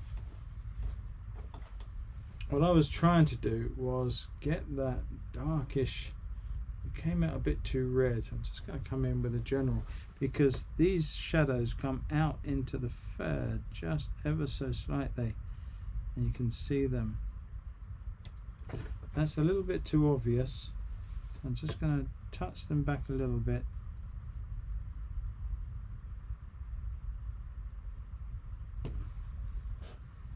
I may leave that, I may not, I'm not too sure, we'll see.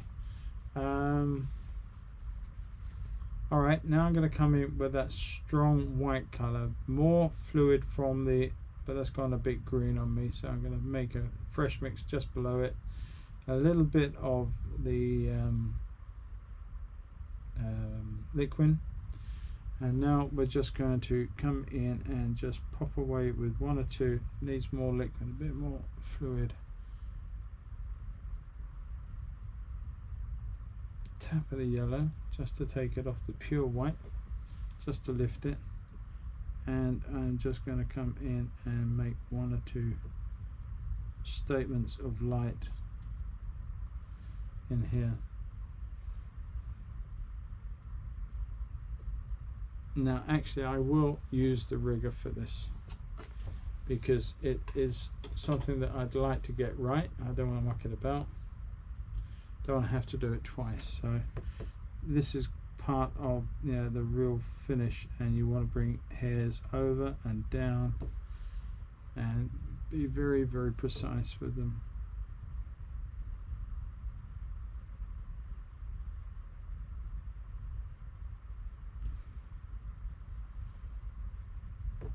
I am concentrating, that's why I'm quiet.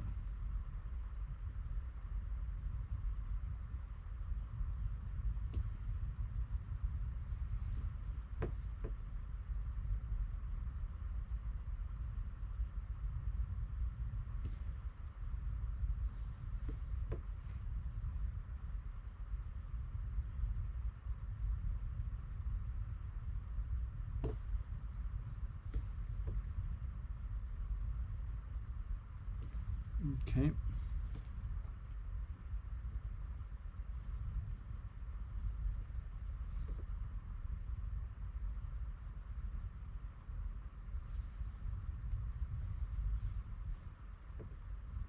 This is really the combination of fun bit.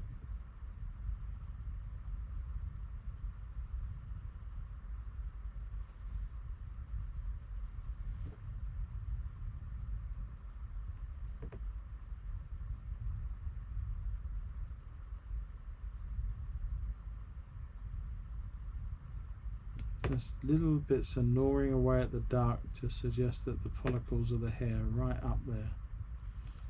That works.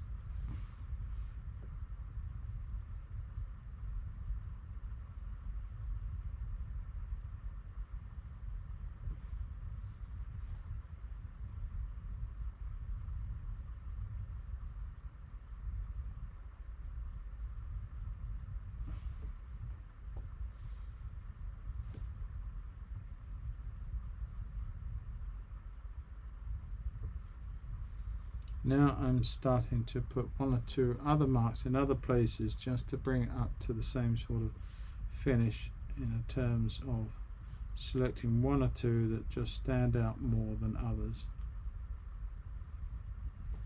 especially the light ones going across the darker fur.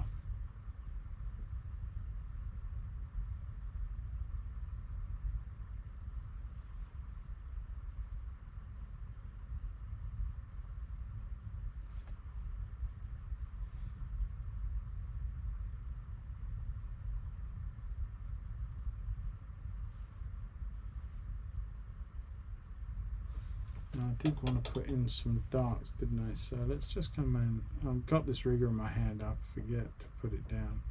I just want to bring in the different shape. There's a shape here that's different on this, so I want to bring that in.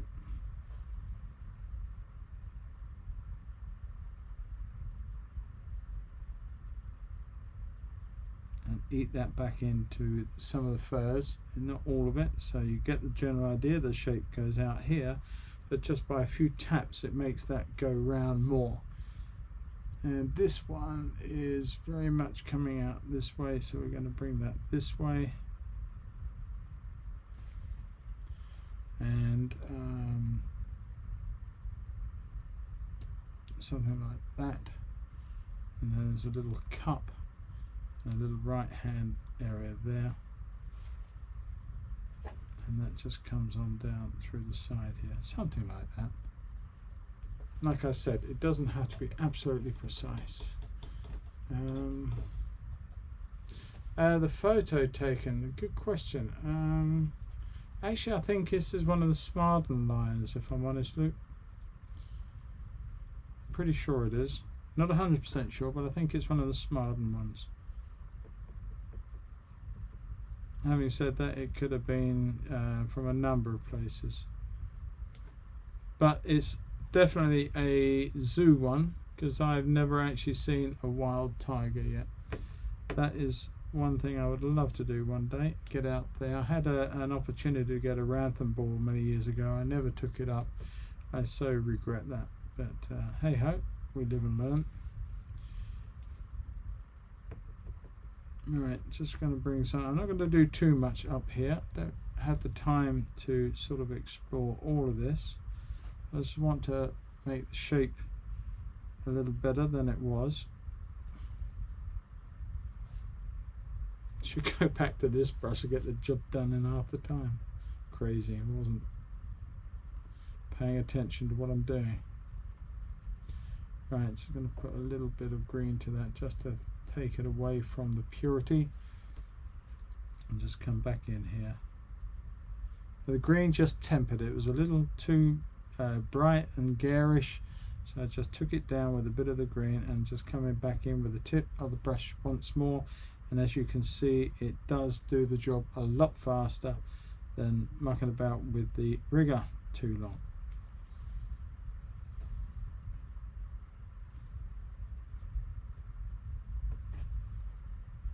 Got a bit of white paint still in my brush, not to worry, it won't go waste. Right, that whole thing, as we can see, does need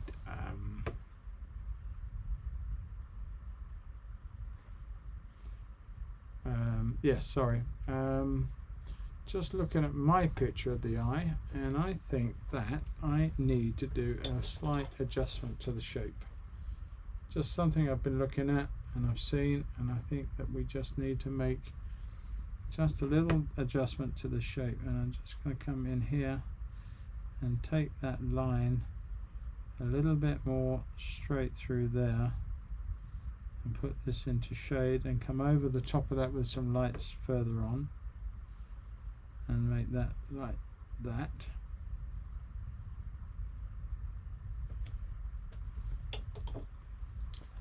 And then come in with a bit of pure darks just to break up this edge a little bit.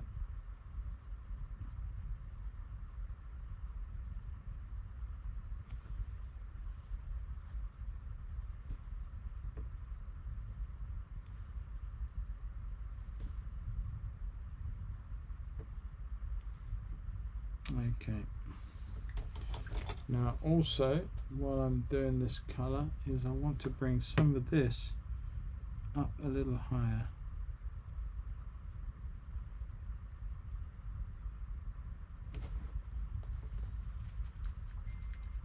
That's better.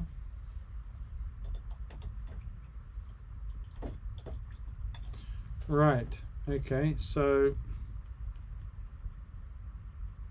I'm just checking, because we are honing in on the end of this, and I am aware, people, that we're over 2 hours, so I will try and wrap this up as fast as possible. I'm just going to bring a bit of light into there just to make that look right on the, as it's coming across and down.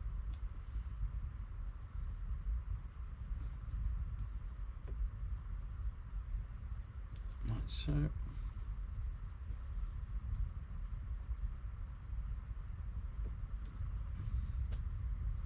just little I's and T's all the way through this painting now. It's just slowly building up the information so that it's where it needs to be, as it were.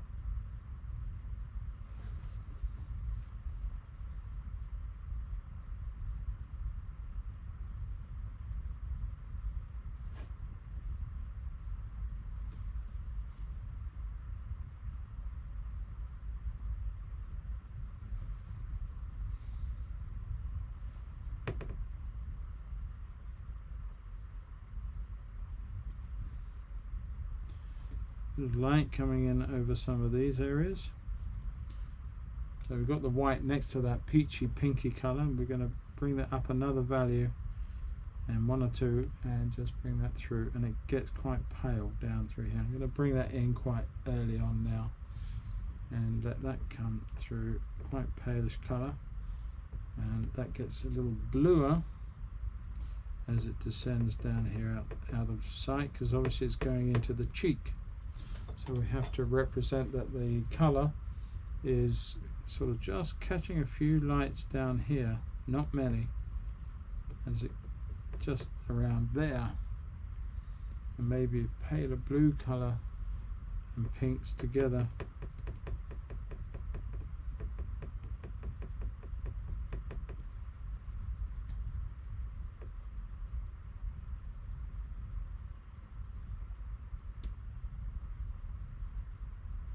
Good on you, Luke. Thanks for joining us, mate. Hope you heard that. I didn't see you going, so hopefully you'll join us on Friday if you're about, and it'll be a watercolour.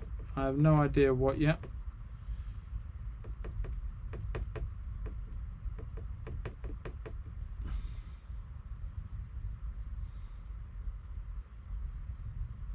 Part of me is thinking of doing a live stream for Sandling Junction.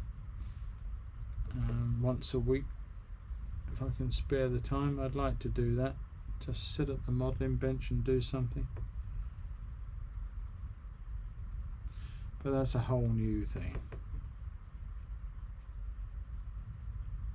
Right, there is a dark passage that I've omitted which just comes up in here. I actually suggested it, but I didn't put it in after all.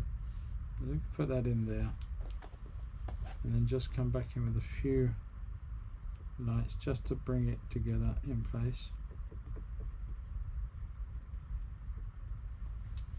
Okay, bye Ewan, hopefully see you soon.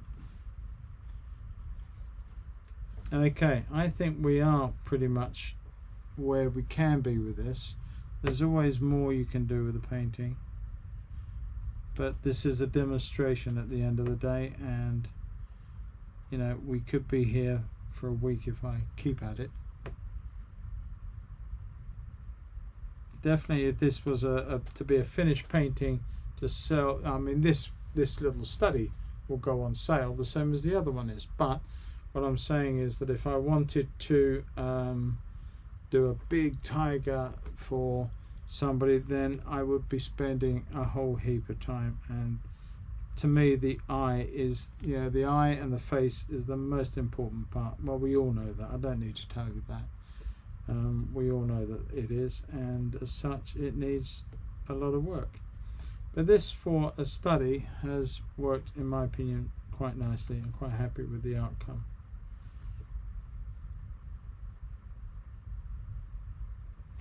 Okay, just having a final look. I do need to do a couple of things in the eye itself. I'm going to come back in with that very reddish, yellowish little tint that's right down on this line here, and I don't want it to be so obvious, but I want you to see it. I want the brain to pick it up. And it's just got this little reddish warmth.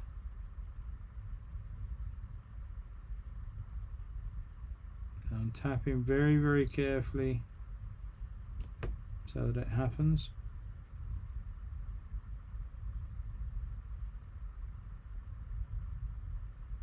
Creeping my way around and up into there. Okay, so that's that bit. But then I still haven't nailed these shadowy areas. So I just want to bring a couple of areas back down in here that suggest the shadows coming across.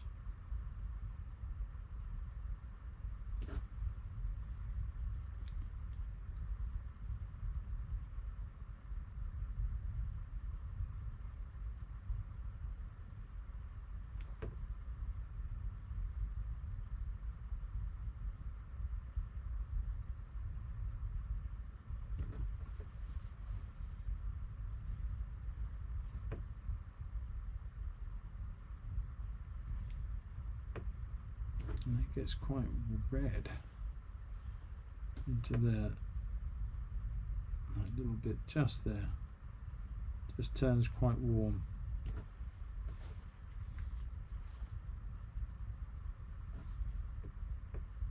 There's another little shade that just little here, just one or two. I think that's pretty it, you know. What's that? Wendy, great demo on how to use the three primaries for values and colors. Yeah, I'm glad you agree. I mean, you know, it's there, and you know, it's all been made with just three colors. I didn't use the umber. You can see it's still bone dry, not been touched, and as such, three colors have done the job, and of course white. But I think that we've pretty much sorted this out. We could tweak a little bit more here and there, but it's not far off.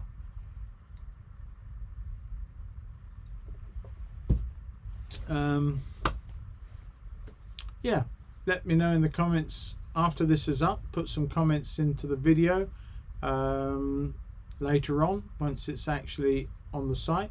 Let me know what you think of it, and hopefully you get something from all of this to take on into your own. And just because this is a tiger doesn't mean to say that you can't relate much of this to other animals, certainly other big cats. Dogs, of course, cats, small felines, our little furry friends that we have indoors. All of these will have very much the same sort of thing. I chose the tiger because it's quite an iconic sort of shape and form. So yeah, cheers Jim, I'm glad you enjoyed it, as I say, and yeah, I will be doing a watercolor on Friday. As I say, I'm not quite sure what the subject will be yet, but hopefully you'll all join me and hopefully spread the word so that other people start getting onto this and getting into the idea of doing it. The stream day is quite limited to avoid other YouTubers. Yeah, you're right, John. I'm not quite sure what to do. I know Jenny does one, and I think now David has started doing one, but we'll look into it. But yeah, there you go. Thanks Ben, appreciate the thought and the comment. I've enjoyed doing it. I always do love doing this sort of thing. I want to do a few bird demos for you over the next month or so, in oil and in watercolor. So I'm going to do a few birds, a few more furry friends. Okay, Judy, thank you very much for joining us. I'm glad you enjoyed it, and yeah, I'll leave the chat open for a few more minutes just to let everybody say goodbye to each other, and anything that you need to ask me, do it now. Yeah, I'll see you all on Friday, I think. Well, I hope so anyway. I'm going to go off and have my Guinness now. I've been looking forward to that, and we'll see what happens. Alright, now I know that the angle of your eye on there, I've just seen it on the picture, is slightly down a little bit to mine, but my reference is just slightly different. It is, I assure you, the same cat. Yeah. Cheerio Ben, cheerio Wendy, cheerio Judy.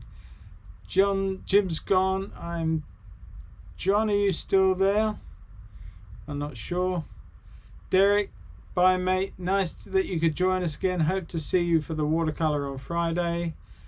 Animals are always great subject. Yes, they are. They are evocative and interesting, and yeah, just people love to see them painted and done. And you know, it's the most important part of anything, whether it's a human subject or whether it's an animal. The eye has to be right, or it really does not work. And so it's essential to make it work nicely. Bridget, lovely to see you back, and hopefully see you again on Friday if you're about. It'd be great, and appreciate you joining us tonight, and I hope you've enjoyed yourself with me rambling on. I keep rambling on. Wednesday, Thursday is best for rail stream. Oh yes, birds, animals and landscapes. Good. Yeah, well, yeah, I was thinking of Wednesday or Thursday as probably my only nights free. Otherwise, if I do one Tuesday, it will clash. But I also do one on Sunday evening and Monday evening already. I don't want to do them 3 nights. I've got a Friday one, so it's either going to be a Wednesday with a day break either side of it, and it gives me a chance to plan it, John.